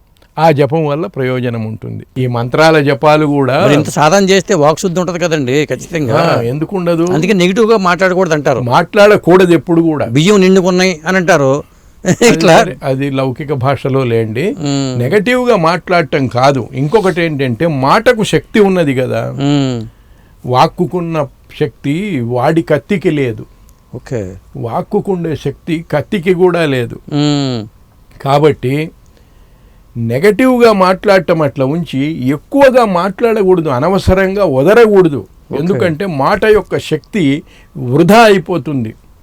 అందువల్ల లిమిటెడ్గా మాట్లాడాలి. ఎంత అవసరమో అంత మాట్లాడాలి. మాట్లాడిన మాట సంస్కృతంలో, సంస్కృతానికి ఏమని పేరు? దేవభాష అంటారు. దేవభాష. గీర్వాణము అని పేరు. గీహి అంటే మాట, గీర్ బాణము. బాణము మాదిరి లక్ష్యాన్ని ఛేదిస్తుంది పోయి. మాటే లక్ష్యాన్ని తగులుతుంది పోయి. ఓకే.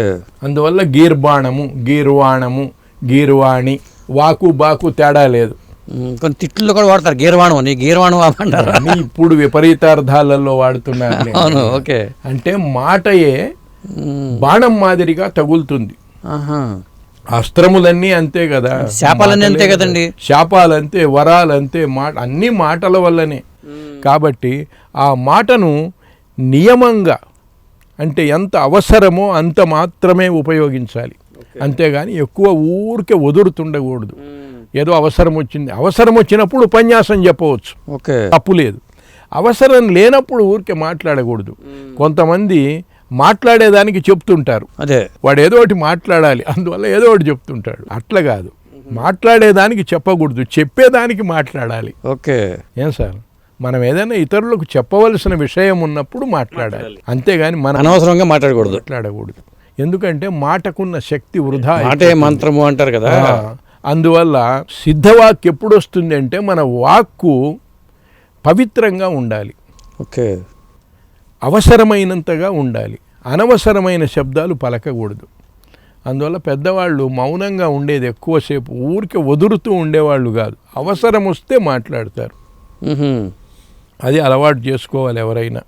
కొంతమంది ఊరికే మాట్లాడుతుంటారు, అట్లా మాట్లాడకూడదు, ఆ మాటలకు విలువ ఉండదు, అట్లా మాట్లాడకూడదు. సందర్భం వచ్చిందా మీరు ఉపన్యాసం చెప్పండి, పర్వాలేదు, తప్పులేదు, చెప్పవలసిందే. ఓకే. అదొకటి. అన్ని విషయాలు, లేనిపోని విషయాలలో జోక్యం చేసుకొని చెత్త అంతా నింపుకోకూడదు. మనకు సంబంధం లేని విషయాలు అవి, ఎవడో దౌలాడుకుంటుంటాడు, అక్కడికి పోయి వింటుంటాడు. ఏం పని మనకు? లేనిపోని చెత్త అంతా పోగు చేసుకొని పెట్టుకోవటం అవసరం లేదు. కాబట్టి అవి తెలుసుకోగలగాలి.